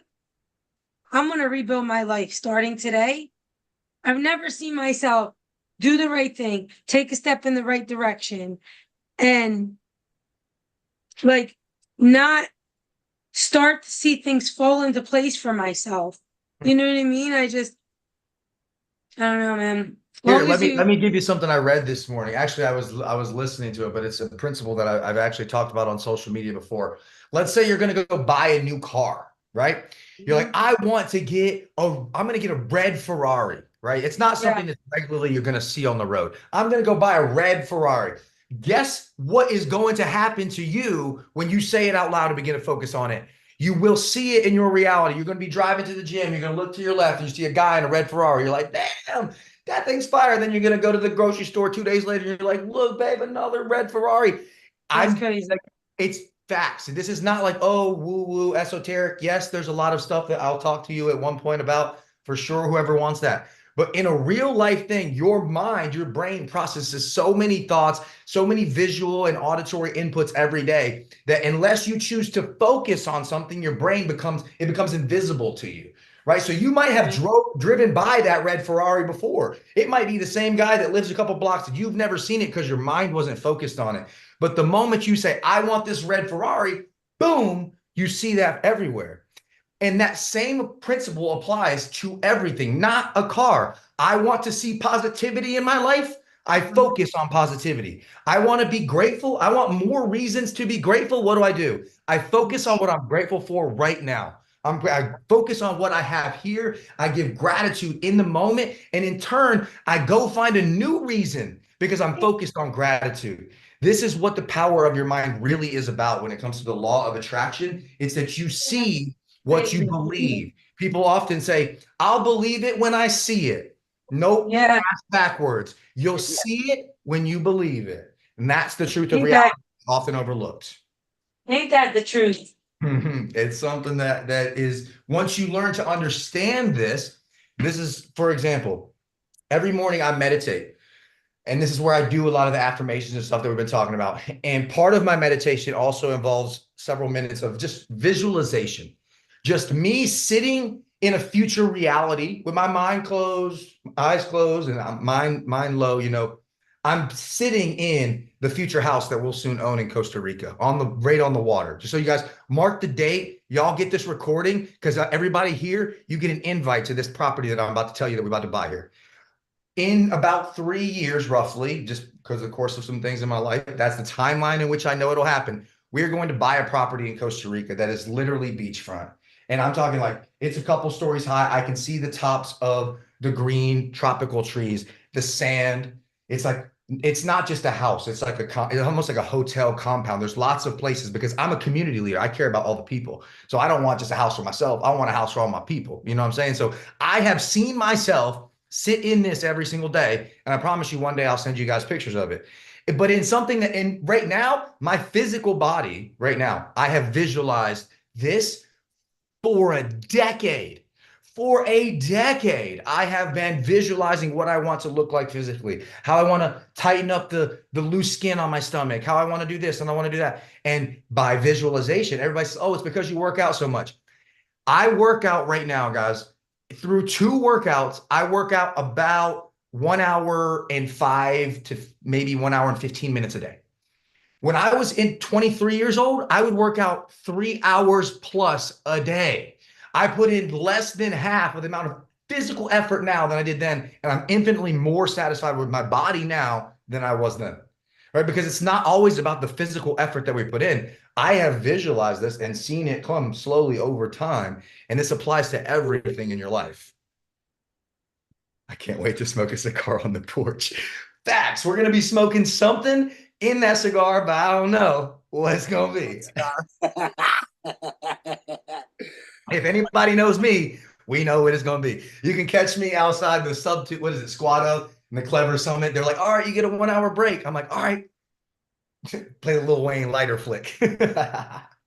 So Chelsea, just to expound on what you said, just to share, because there's so much truth in what Garrett said.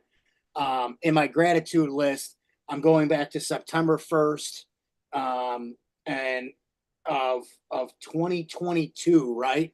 Because I'm flipping back through my notebooks, and I'm grateful to be a non-smoker. I don't smoke. I'm coming up on 2 years cigarette free. I used to smoke Newport. Oh, Right. God bless you, man.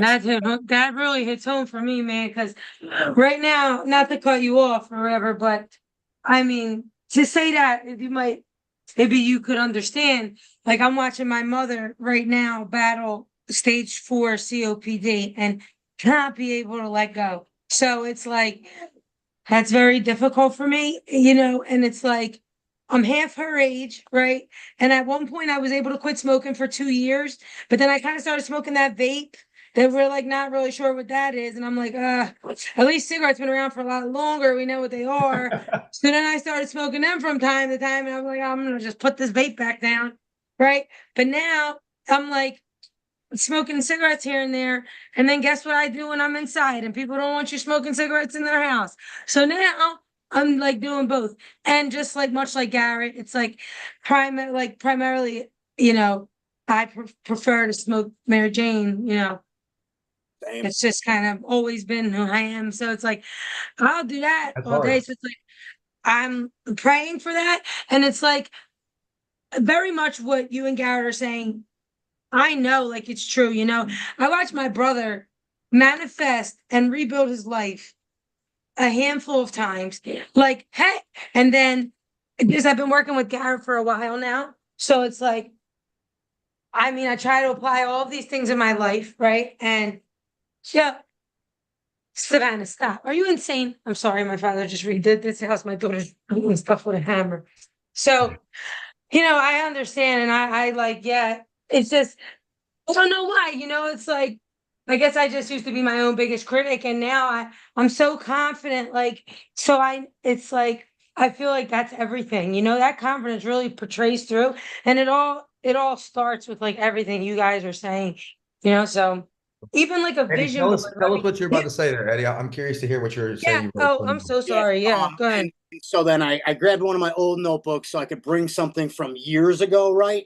And then here's a fresh one, right? Because I got into sub 2, I think 6 weeks before my birthday. So I gave myself a September 19th.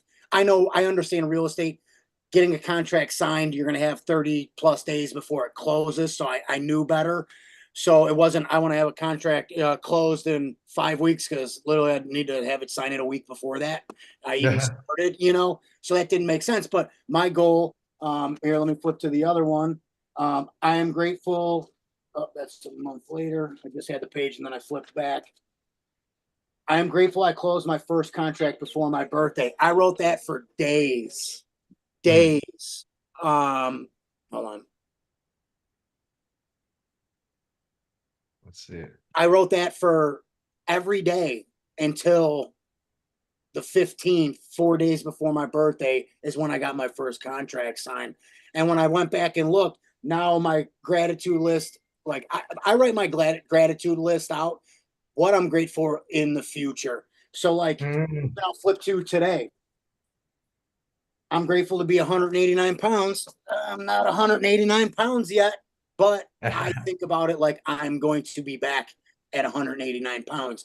So with writing it like for the next 3 to 6 months, that also helps me when I open up the fridge and I go to look at the Jujus and Wham Whams or ice cream or any of the other bullshit snacks that I love because I'm a candy freak. I don't even buy ice cream anymore because I don't want to get tempted by it, right? There you go. There's a solution. Yeah, like it's a treat now. So it's like, look at that stuff. And like when I go to the gym, I think about that. When I went grocery shopping the other day, my wife, I just got super high and my wife's like, hey, will you grocery shop? I'm like, really? Really? Bad idea. 20 minutes ago. So I go there. I'm like already hungry. I haven't eaten yet. I'm back from the gym. I'm like, this is a horrible idea. Literally, as I was walking through and I like look at like my favorite snack and the cookies and stuff, I'm like, I'm so grateful to be 189 pounds. And I just started saying it to myself like it was the future and it helps me make those decisions. So even writing that out, your subconscious starts to believe it's there and you'll make decisions based on what you write down.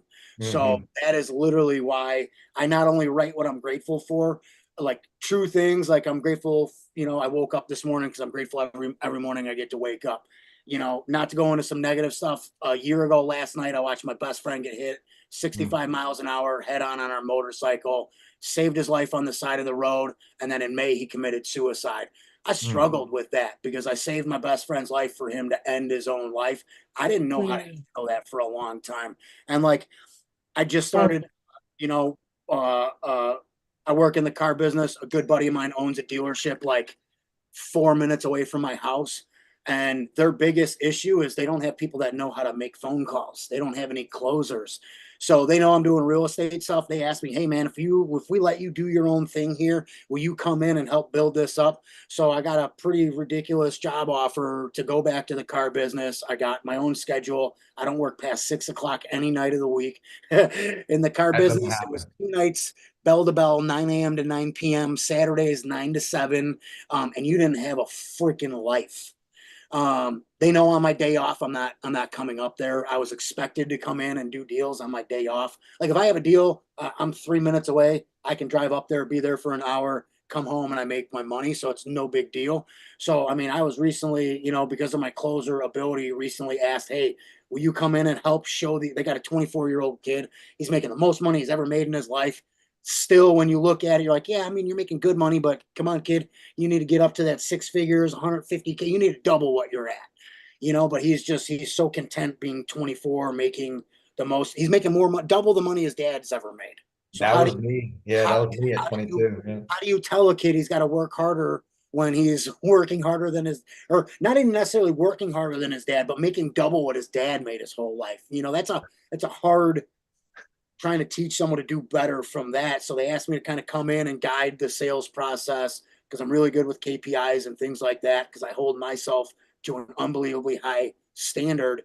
And you know, it's one of those things. Like I told myself I wasn't going to go back to the car business, literally, unless it was for my friend Chris, because I knew what it was going to be. And I actively didn't look. And randomly on my mom's birthday, I get a phone call when I'm out at dinner from my childhood buddy. And he's like, what are you doing? I'm like, I'm at dinner with my mom. He's like, call me after. I got a proposition I need to know.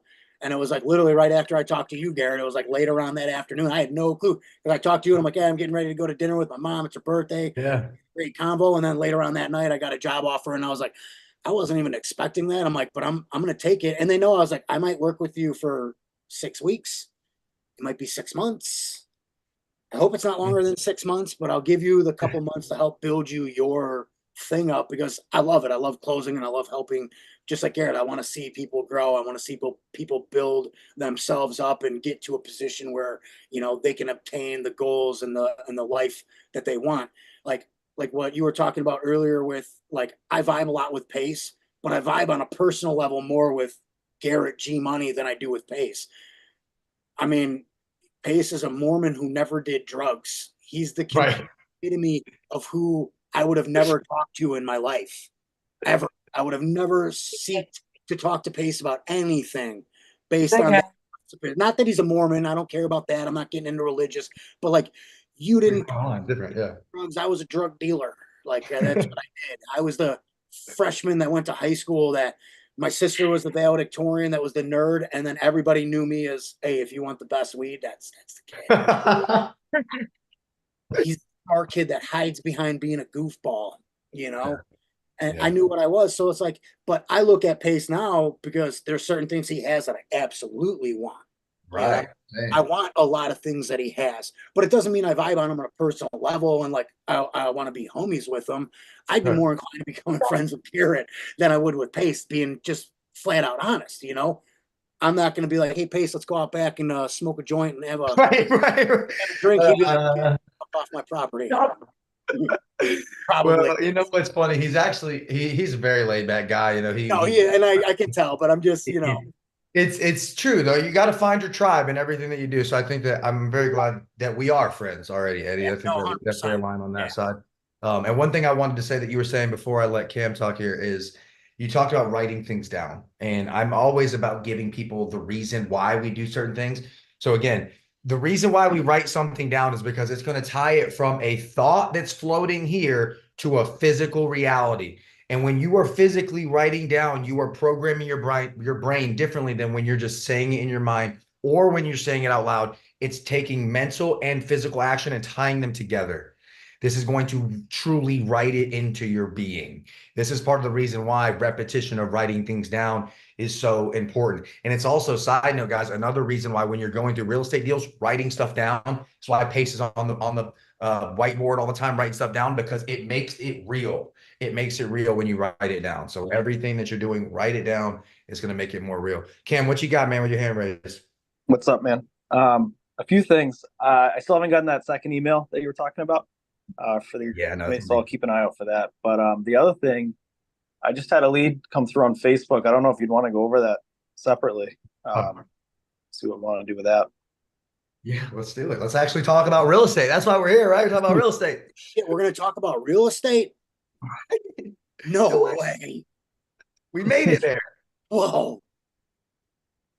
Let's see what you got, Cam. Tell us about it, brother. Yes, I mean, what do you want to know? I've been surfing Marketplace. Okay. So I got this one over in Merritt Island, Florida. Looks like this lady's trying to just sell it. She doesn't want to go through a realtor. But it looks like it needs some work. She's asking 260. I got ARV at like 305. So I'm at the point I don't know what to do next. Okay. So let's talk about it a little bit. First, have you spoken to her yet? Yeah, I got her info, so we're just waiting on time to make a call. Okay, so yes, that's where you go next. First off, on this call, what you want to do is a deep dive discovery. You want to get the goal for this first discovery question or call, I guess, is to, in my opinion, ask as many questions as you can get away with. You want to get as much information out of this person and have them talk as much as you can. So it's just like Eddie put here. What's the details? All right, so let's start from the top. So 260 is her ask, but she showed her cards early on by saying she doesn't want to work with a realtor. Why? Right. So the first question you got to ask is, why don't you want to listen on the market? Because we want her to explain to herself why she doesn't want to list on the market, because it's going to drop that price down. So 260 is like way too high to do anything, especially if it's going to need work, right? Because if you're looking at a 310 ARV, you said? Yes. Okay, so let's say it's worth 310. And how big of a house is it? Let me pull it You up. know the square footage? Yeah, I got right around 1,000. Around 1,000. Okay. And what kind of, these are the questions that you need to ask, right? So you need to ask, what kind of upgrades or renovations has she done to the house within the past 5 years to have it at current market standards for 2024? Because the likelihood is none. The likelihood is none. And even if they did something 4 or 5 years ago, the likelihood is still that it's not at current market standards. So what you want to ask in there is, instead, because a lot of people say, okay, well, tell me about the condition of the house. And what is somebody going to say? They're going to say, it's not that bad. Just needs a new coat of paint, maybe some new carpet. It's easy. That's what they're supposed to say, guys. It's their job. They're trying to sell you this thing. You'd think it's like the car salesman. It's like Eddie saying, like, yeah, it's good, but like it doesn't have great handling and the seats aren't that comfortable. And, you know, you're probably going to need a new paint job. That's not how he's going to sell you the car, right? He's going to only tell you the good stuff. The homeowner, they're only going to tell you the good stuff. And one thing Pace says is sellers lie. Trust me, sellers lie. This is of absolute fact. So ask these questions and then ask them again and get the actual information. So, okay, tell me a little bit more about the condition of the property, comma, what upgrades have you made to the property or to the house or whatever within the past 5 years to be at market standards? And now she's going to more than likely tell you, like I said, what she hasn't done. And that's going to keep dropping that 260 number on down in her mind, right? So you want to kind of work it. This is what we've been calling the reverse negotiation, right? So instead of where most wholesalers come in and they're going to be like, I got to get it at 60%. What's 60% of this number of 260 or of 310, I guess. So they're going to come in, they're going to want to be at around 170, 180, right? Roughly. They're just going to slap it down real low and hope they can get a degree and keep running. With the creative finance side of things, that's not what we're going to do, because we have more options. If you just slap it at the low number, you're no different than anybody else. But instead, we want to dig in on the pain points, like Eddie said here. We want to figure out, why are you wanting to sell? Why have you already acknowledged that you don't need a realtor or you don't want to work with a realtor? And those two answers will begin to open up the rest of the conversation. Exactly. Cash, cash, cash. For terms go last. I love that. That's actually a great little motto. Catchy. So that's how we want to look at it. So as you get on with her, what I'm trying to look at, go ahead. Somebody? Oh, all right. So what I'm trying to look at, right, is this person more emotionally attached to the total value of their house, or do they need this cash? Right. So I actually am going to use one of Chelsea's leads as an example. I think we're going to talk to right after this. So this lady bought the house. We talked about this a bit yesterday. To quickly run this down, she bought the house at 365. The current market ARV is closer to 310, right? So she's got a mortgage larger than what she has. So when we're talking to her, and I'm telling Chelsea how to run this, my questions are like, why is she wanting to make this move, right? And then it's like, okay, well, she bought the house. She already lives in another house. She bought this house for her son. He's supposed to come, blah, blah, blah. He doesn't come. Now she's been paying on this new build property for 2 years, and now it's not worth what it was when she bought it, right? So if I was just asking her for a cash price, if I was just going to beat her over the head for a cash price, I'm going to come at her with, like I said, 60-ish% of that. So we're talking about offering her $180,000. Probably $200,000. She paid 300 or signed a mortgage for 365, which means she's going to take $165,000 loss on this, which means she's going to have to bring money. There's no way she could do it, right? But if you just were asking for a cash offer, boom, this lead is dead for you and you would have dropped it. This is how most wholesalers do. But I'm looking at this a bit differently, right? We're looking at this through the lens of creative finance. So, okay. And sometimes, guys, you really got to think on these for a bit. Sometimes I think people try to corner themselves by making offers or making jumps to where they need to go too quickly, right? So in this scenario, Chelsea spoke to her, she spoke to me, now she spoke to Chelsea again, and now I'm going to get on, we're all going to get on at some point soon. So in these multiple touches, we've been able to get more information.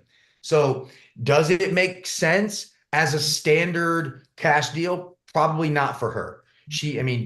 I wouldn't want to ask somebody to come with that chunk of change to pay off her mortgage in order for me to get this property on a discount. I wouldn't feel good about that. And that's another thing about this. Like, you want to make sure that this is a good deal for everybody involved, not just yourself. So that doesn't seem like a good option. So then we start to look through other options. So, okay, I think 4.99%, if I'm not mistaken. It was 2022 build. So she has basically negative. What's up, Chelsea? Tell us more about it. Oh yeah, I didn't know if you wanted me to jump in, but yeah, so it's actually, the gap's a little bit smaller than we thought. So when I was looking at the other new builds in the development, some of them sold for around between 320 to 345. Okay. Well, she was one of the people who came in 2 years ago and purchased originally with these other people, right? And here, let me help you. She purchased, I guess she said her original mortgage was 370. So it wasn't 360, but it was 370. And she's been paying 2,700 for the past 2 years. She thought her son was coming. Oh, bro. Sorry, guys.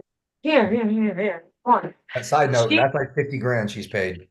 Yeah, so for the past 2 years, 2,700. She also has her primary property that she thought, like, if everything went the way that she thought it was going to go, she would have been able to sell, and then they were going to move in with the son in this property, like one big happy family. I don't know.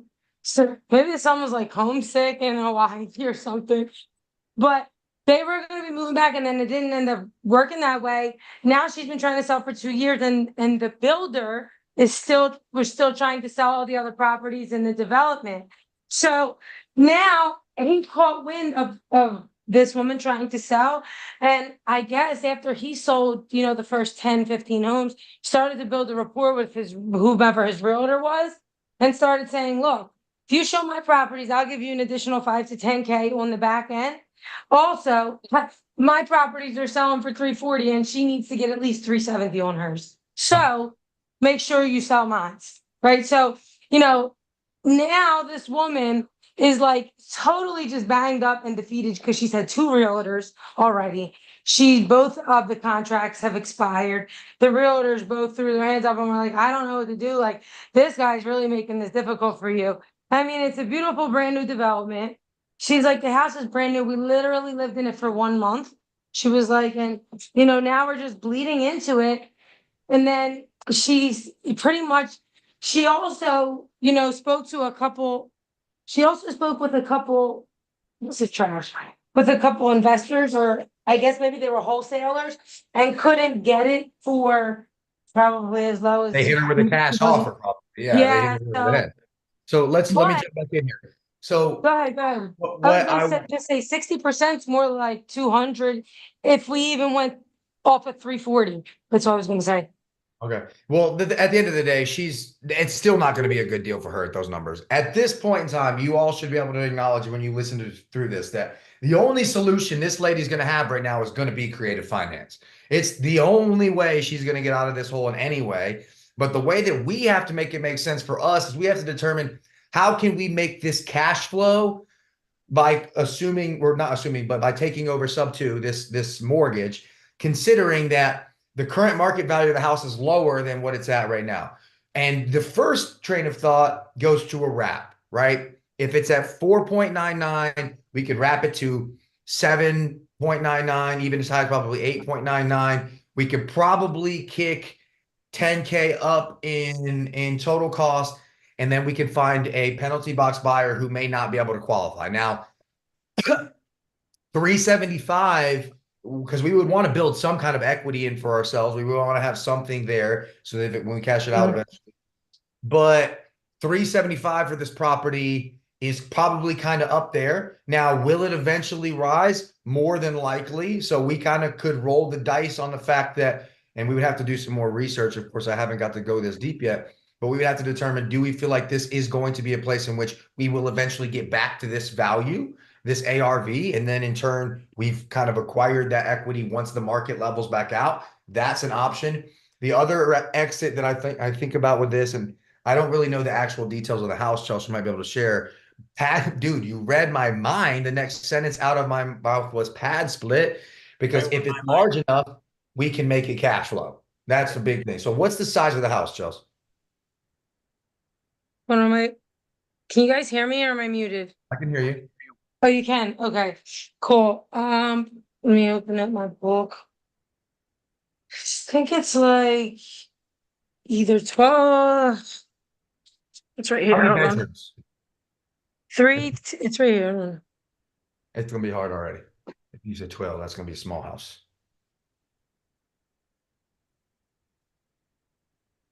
I guess I was on my dot. Sorry, it's either 1,200 square foot or 2,000 square foot. They don't have much yards, they don't have any land because the development's all very close together. So pad split probably out. Got to be 4 bedrooms or higher, and with that small of a square footage, you're probably not gonna be able to add any more bedrooms to a house like that. Plus, we're gonna have to bring money in, something like that. So I don't know that pad split would work there.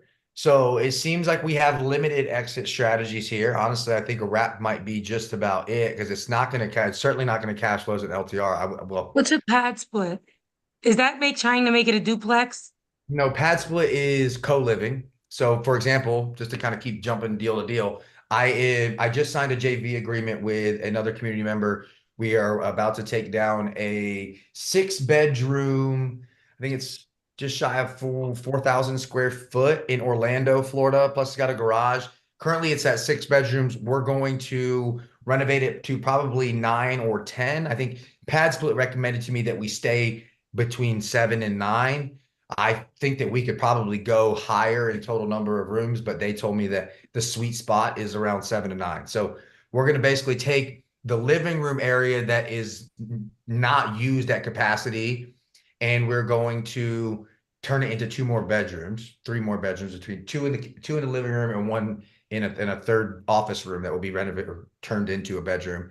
So now we'll have 9 units in this one property, right? So it's also happens to be within driving distance of Disney. So there's 4 people that are currently renting out the upstairs rooms that are part of Disney Cast, and they're going to help us. They have the ability, like a posting platform where we can promote and get other Disney characters in these other spots. So now we're going to charge each one of those people in Orlando, probably potentially is up as much as like 1,200, if not slightly more than that, as low as maybe 800, depending on where we land at. Now they're going to be able to get that versus if they would want to go get a studio apartment in Orlando close by, they're going to pay $2,000, $1,900, right? So at 800 to 1,000 somewhere, we'll have 9 people. So now this property that will pay roughly $3,000 in PITI, actually I think it's closer to 4 with PITI, but we're going to cash flow $9,000. So we're going to profit roughly $5,000 a month from this property via pad split.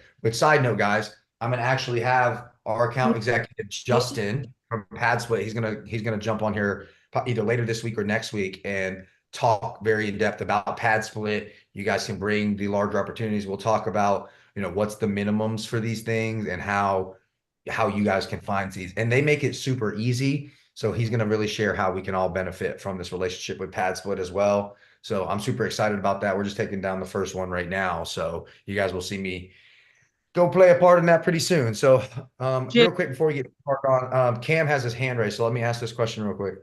What's up, Cam? Yeah, real quick before I got to hop off, going back to my one. So after I get all that info, I mean, what do I do next? Do I give them an offer? Do I come to you? So yeah, bring it back for now. Say, all right, great. I've got all the information that I really need. Just like, and I'm sorry, we kind of got a bit off track, but the reason why I circled back to Chelsea is because she had the first call, brought the information back, and then we worked together to basically frame what this needs to look like, right? So whether it's with me or with Tim or with some of the other leaders, we will help you structure what this offer actually should look like. Now, for you right now, especially as we bring you into the Dealmakers Academy, the best thing that you can do is let somebody else close it, right? You've already built some rapport. Bring in somebody else that has the closing experience. Tim is the one, right? Tim is the one that's been doing this for 13 years. He's got the 300 plus trade. He's got the resume, you know? So he's got the experience to come in and talk to the seller in a way that you just won't be able to. And I am not able to, in full transparency. He's a beast, right? So that's what you would do, right? Run the discovery, step 1. Step 2, bring it back. We will, more than likely do a call review with you and like see what you could have done better, what you could have improved upon. And this is more so as you get into the academy, but I love that you already are getting your first one. That was the prerequisite. So shout out to you, Cam. I mean, let's get somebody on that can help you close it. In turn, you'll get to watch and listen to this, and then you will be obviously more prepared to step into fully presenting these offers as you get this. It's the way that it's supposed to be done, guys. This is not about you even at all, Cam. It's about the way that it's supposed to happen is have somebody help you with the first deal. There is a reason why Pace talks about this the way that he does. And there's a reason why they talk about squad up and like jump on a team, because it's hard to learn on your own. It's hard to know what to do. And if you don't have somebody that's done it before you, you're just relying on theoretical videos and knowledge. You're not relying on firsthand experience. And that creates liability for error. It creates opportunity for you to get screwed or for you to accidentally screw somebody else. Maybe you lock up a homeowner's property for 30 days and you can't even do anything with it. Now you just wasted their time and they're cussing you out, right? So let's let somebody else help you get that discovery done, get all the information that you can, obviously to give you the other 2 pillars that we didn't touch on. Of course, you want to know their timeline and you want to know the asking price. So you already got the asking price. We need a motivation, deeper on the motivation, deeper on the condition, and how quickly is she trying to make a move? And then from that, we'll help you structure an offer. Awesome. Yeah, I'll hit you up later once I get some more info. Sounds like a plan, brother. Oh, man. All right, we'll talk. Thanks. Cool, man. Gary, real quick, before we go, I just was gonna ask, maybe it would. It looks like the property itself, the square footage of the property is around 1,900, but the actual lot size is just under 6,000 square foot. Well, the lot size doesn't help with the pad split. What matters is what the actual size of the house is. Right? Say what? Gives us more space, right? Well, what you're talking about is the lot, so like the yard, right? The acreage around, right? But we can only work with livable square footage. So if it's only 1,900 square feet, it's only going to be 1,900 square feet unless we add on. And so, I mean, it's not that it's totally impossible, but it just doesn't sound like it would be cost effective to get into it just off the top, right? We're looking at it. I really believe at this point, after talking this out, that a wrap exit would be the only one that's really going to make sense for us. I think that it would make sense. I have to look a little bit deeper to see what the projections within the market look like. So like, do we feel like it's going to, within a reasonable time frame, get back to that 370 marker? If we say, all right, the developers sold everything else, now there's a more limited supply, this number is going to go back up. So another thing that we probably end up doing, I'm going to get on with you and her soon here, but probably end up pulling in a local realtor to do a market analysis as well and see like, what do we think this is actually worth considering, right? They can look a little bit deeper. So we'll pull in the resources to find what it looks like. One of the other hurdles, though, I think I talked about this yesterday, is that in Texas, you cannot do an executory contract, which makes it a little bit less safe in theory, right? The executory contract allows you to maintain control of the deed with a wrap buyer. If they were to mess up, you still have control. Without that, it's a bit more complicated and a bit more risky. So there's all kinds of hurdles for this lady, unfortunately, that kind of make it difficult to know, what we're going to do. We're not going to get into a deal that's not a good deal for us, and we're not going to get her into a deal that's not a good deal for her. So we'll get on and we'll talk a little bit deeper with her and see what we can do. If we can justify being able to run a wrap on it, if it's something that we think we can actually make a play on, then I think that it's an easy 0 down sub 2 deal at the end of the day. Like, that's the only way this is going to work from an acquisition side that I believe to be a win-win. If she's like, hey, I want a cash offer or nothing else, well, I mean, we'll make her a cash offer, but she's not going to like the cash offer. So this is the only thing I really see as potential for her. Okay. All right. So as we approach the tail end of this, first off, Eddie, thank you for coming in and dropping some bombs, man. Everybody has definitely enjoyed everything that you shared. I found a lot of value myself as well. Definitely look forward to having you be a part of these much more. Shout out to you and the new opportunity you got at the car dealership, man. I know that's awesome for you. To have something on your own schedule and like as you want it is hugely valuable. So that's really cool for you, man. I'm excited unless I could do what I needed to do. I was like, I know Chris is the owner. I've known him since we were little kids. I was like, if he comes up and my work's done and I've made all my calls and I've done all my emails and there's no new leads, do not even look at me sideways for being on my laptop, because I will get up and walk the fuck out. And they just started chuckling. You can negotiate like that when you're negotiating with your friends. And Chris was like, Eddie, like, you're my good buddy, but no, you have to come in as my employee. I said, oh no, I totally get it. I'm a partner, because they don't want to call me their employee, but him as the owner, he's like, like, we're friends outside of work, but in these doors. And I'm like, oh no, that I totally understand. That I get. But, if you're not going to give me the ability to be me and do what I want to do for my real estate stuff, it doesn't work for me. And they're like, nope, dude, we want you, buddy. Cool. Well, that's exciting. It's cool to be given that value, that affirmation of your value and your worth. That's good to see. For anytime anybody does that, it makes you feel good. I can't tell you how many times I turned down job offers while I was in the car business because I was headhunted. My wife cuts my biggest competitor's general manager's hair. So the biggest competitor to my store has been hounding me for years. And when I got let go from my dealer group a couple months ago, right before I jumped into sub 2, I went and met with them. And then the dude left a bad taste in my mouth. I went there for a service job. And then he's like, oh, I just hired a guy from my old dealership that told my GM to fuck off. Hired that guy instead of me because he had more experience in service. Because I was like, I don't want to do sales anymore. I'll do service. And then he literally moved my appointment with him an hour behind. And then I show up and he's like, hey, so I just met with another guy and I gave him the job that we were going to meet about. And I was just like, like, you motherfucker just wasted 3 hours of my life, dude. And then he's like, but I'll introduce you to the sales guys. And I know the 2 finance guys over there that used to work with me. So just out of respect, I was like, I'll walk up and go talk to him. And then they offered me the job. I'm like, yeah, not interested. You have a great day. And I walked out.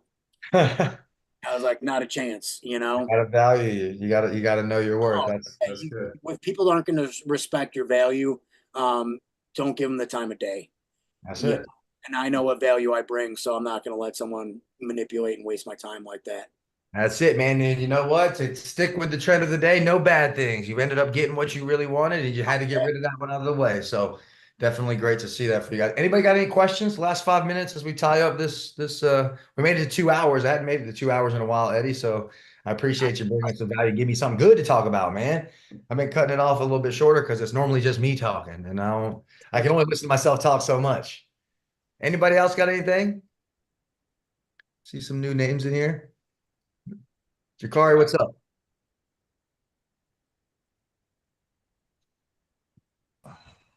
Hey, can you hear me? Jan, how you doing? Good. How y'all doing? Bring it. Yeah, I was wondering, so how do you guys like when you're looking for properties, like what if you aren't able to like get like or find like the owner's like contact information?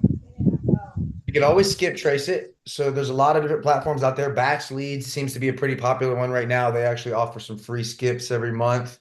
Oh, Yeah, there's a lot of different skip matrix. There you go. Go ahead and drop them, Eddie. I appreciate you, bro. There's several of them out there, but these two are pretty popular. So that's where I would start. There's a lot of different places you can get things skip traced. You'll pay more for platforms like PropStream and others, but it's not necessarily better. You can find them if you say it loud enough on social media. About 100 different people will slide in your inbox trying to skip trace data for you, stuff like that. So there's lots of routes, but yeah, I would check out Skip Matrix or Batch Leads. I think both of them have some kind of small level of like free at the beginning kind of thing. So, yep, spot on with that price range there too. Yeah. Cool. Anything else? One thing I will highly tell people, if you find like Batch will do like a limited sale where it's cheaper, but any of the companies that promote like 5 cents a skip trace, you're getting the garbage of the garbage info. Cheaper's not always better, you know, and I've found with skip tracing, spending that little bit more money, like we did like 100 leads or something, like highly nothing but high equity foreclosures in Joliet, my area, and it was like $7. Mhm. It's worth it, you know. Yeah, when you're getting into the bigger stuff and you have a big team and this and that, it'll cost more. But I'm just using this for the people that are starting out. You don't want the shiny object. You don't want to call and get a dialer. You don't want to call and get this. You don't want VAs. Do the stuff yourself Yeah. until you don't have enough time to do it. You're so overwhelmed. And I've made that mistake in previous businesses. So that's why me and my business partner, Danny, have openly said we're not getting shiny object. We're using, like, I want to get Go High Level. It's a CRM. I'm very familiar with CRMs. That CRM has some bomb diggity features. I'm using a free HubSpot right now because that's what we used for the distribution company. We use the paid version of HubSpot for the commodities company. For right now, for what we're doing in real estate, the free one has enough stuff. And to be quite honest, if you're not familiar with CRMs, just use a notebook right now. You don't even need to use a CRM because you'll waste time and money and effort trying to learn a CRM instead of making calls and knocking doors. You know, but I'm familiar with CRMs. I know how to work them. I've been using them for a decade plus. I actually was gonna try to build with some nerdier kids than me, you know, because I'm a kind of a nerd and like I like to read and stuff. But those techie nerds, I was talking about building my own CRM to like sell off to smaller dealerships like my buddy Chris, who owns a small lot. You know, we only sell about 30, 40 cars a month. I'll sell every single one of those cars. Like I'm the only sales guy there, you know, running my own time and schedule. Like I got the call I got a few minutes ago where I was like, oh, hold on, I got a call. That was me texting him back, hey, do you need me? Because I'm 5 minutes away. I can go clean up real quick, Right. put a shirt on and be up there and close a deal and then be back home on my day off, you know? Yeah. And he didn't respond. So I was like, he was probably just calling a bullshit about something. No big deal. I'll call him when I'm done with this. Cause if it was, he would have been like, yeah, get up here. And I would have been like, hey, I gotta go, you know? But it's like that shiny object, like use the stuff. Don't bite off more than you can chew. Take it from my experience. There's so many people in sub two that'll say that. Don't go and get a dialer and a this and a that. Close some deals and make some money, you know? Got it. That's no more complicated than that. And I love that you said 100 that you bought for $7 because a lot of times people will try to go buy a shit ton, right? But if it's just you need to be able to make 100 calls, 50 to 100 calls a day. Yeah. If you So can't if you buy 100 a week, you're fine. If you can drop $7 on data and you out of 100, you can have roughly 8 good conversations and find one person that you can make a good offer to, you've had a successful week and you certainly need to return on $7. 100%. There we go. So hopefully that answers your question, Jakari, as far as data. Yes, thank you. And the one you spent $7 on, what was that again? That was Batch Leads is what we did it off of. Is Batch Leads is where we got our info from. Thank you. No, you're so welcome. And then Awesome. like when you get into it, like I jumped on a team when I first got in for a different competition before the No One Left Behind that they're having in sub 2. And so like a couple of people in the group already bought into other things and they gave me and my business partner the login and email to it. And since they like us and we've given them so much value how to help themselves, we've been very fortunate where like we still have the login and password to access like their actual paid stuff. So make friends and use that stuff together. You know, if you pull in with people and one of you gets the one and one of you gets the other and one gets the other, instead of spending $3,000 a month on 3 different things, you might have $1,000 and then the other person spends a G and the other person spends, and I'm not saying go spend $1,000 either. I'm just using soft numbers, but instead of spending $3,000 in the month, now I spent $1,000 in the month and I have access to 3 $1,000 things. Now, we didn't even give the guys any money because we brought them so much value in helping them set up their stuff because I know business very well already being an entrepreneur, where a lot of people that get in this, they don't even understand business and workflows and optimizations and things like that, where it's like, that was one of the things like me and Danny were talking about, Garrett, about you, Garrett, where we've connected with a lot of people in this community. And I look at people who they're making 6 figures a month and it's like, their email is garrett@gmail.com. And I'm like, what the fuck is wrong with you? Yeah. gmoney@gmoney.com, you know, garrett@gmoney.com. I'm new to this and mine's Eddie or E Stefan at Double Vision Properties. And then we have DVP sales for if you're trying to buy, that's our work phone number. And then I have my personal, but it's like, if you're not going to take those extra steps, how are other people of value going to look at you to see value when you're not even taking the necessary business steps? Like, I'm sorry, if you're making 6 figures a month and you don't have like certain things, I look at you like, oh my God, you should be making 250 a month. You're missing this because your business isn't flowing right. And I'm not knocking anybody making 6 figures a month. I want to get there. I'm just saying I pick up on those things where like I see and I look through that, and hearing Garrett talk about like business and the workflows and optimization, I vibe with him because we have a similar background and he understands business like other people in real estate have no clue about. They're doing well, but it's like their business sense. You're like, oh man, you could be doubling what you're doing if you optimize and you had your workflow a little bit better, you know. And when you see things that you like, you connect with people that have those same type of similarities. And that's why I think me and Garrett will become really good friends throughout this because we vibe on so many different levels. You're going to do a whole lot of deals, my man. I can tell you that much. 100%. Oh, I'm stoked to work with you. Me and Danny both, after we got off that call, we're like, we're going to make a lot of money together. Like, we just know it. I'm excited about it a lot. So actually, we just hit that 2-hour marker, guys. So I'll kind of use this as an endpoint. You know, he mentioned make friends with people. They'll give you the resources. The good news for all of y'all, you're already my friend, right? So I've got all the resources that you really need. Yeah, go definitely connect with Eddie as well. He can help you out. Y'all reach out to me, right? So if it's the CRM, if it's like, hey, I don't have $7 to put in data, like if you're gonna hit me and you'll be straight up like that, I'm gonna get you what you need, guys. Because if you're willing to do the hard stuff, I will be your friend and give you the resources because we will make money on the deals.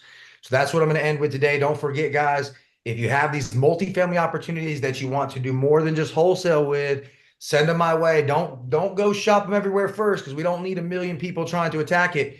Bring it straight to us. If you have a direct to seller relationship, either you need help closing or you've already got it locked up, let's talk about how we can collaborate and get you some recurring equity in these deals instead of just getting rid of it and letting somebody else take all of it. So shoot them to me in DMs, reach out to me however needed. I'll shoot you guys an email as well that you can submit things to. Other than that, guys, I'm so grateful for each of y'all that was here. It's been an incredible time today. I really enjoyed all of the conversations. You know it's good when your boy's sweating. So that's how I know we had a good session today, guys. Again, I appreciate each of y'all. Have a great rest of your day. I'm going to jump into my next meeting. Much love, guys. See you next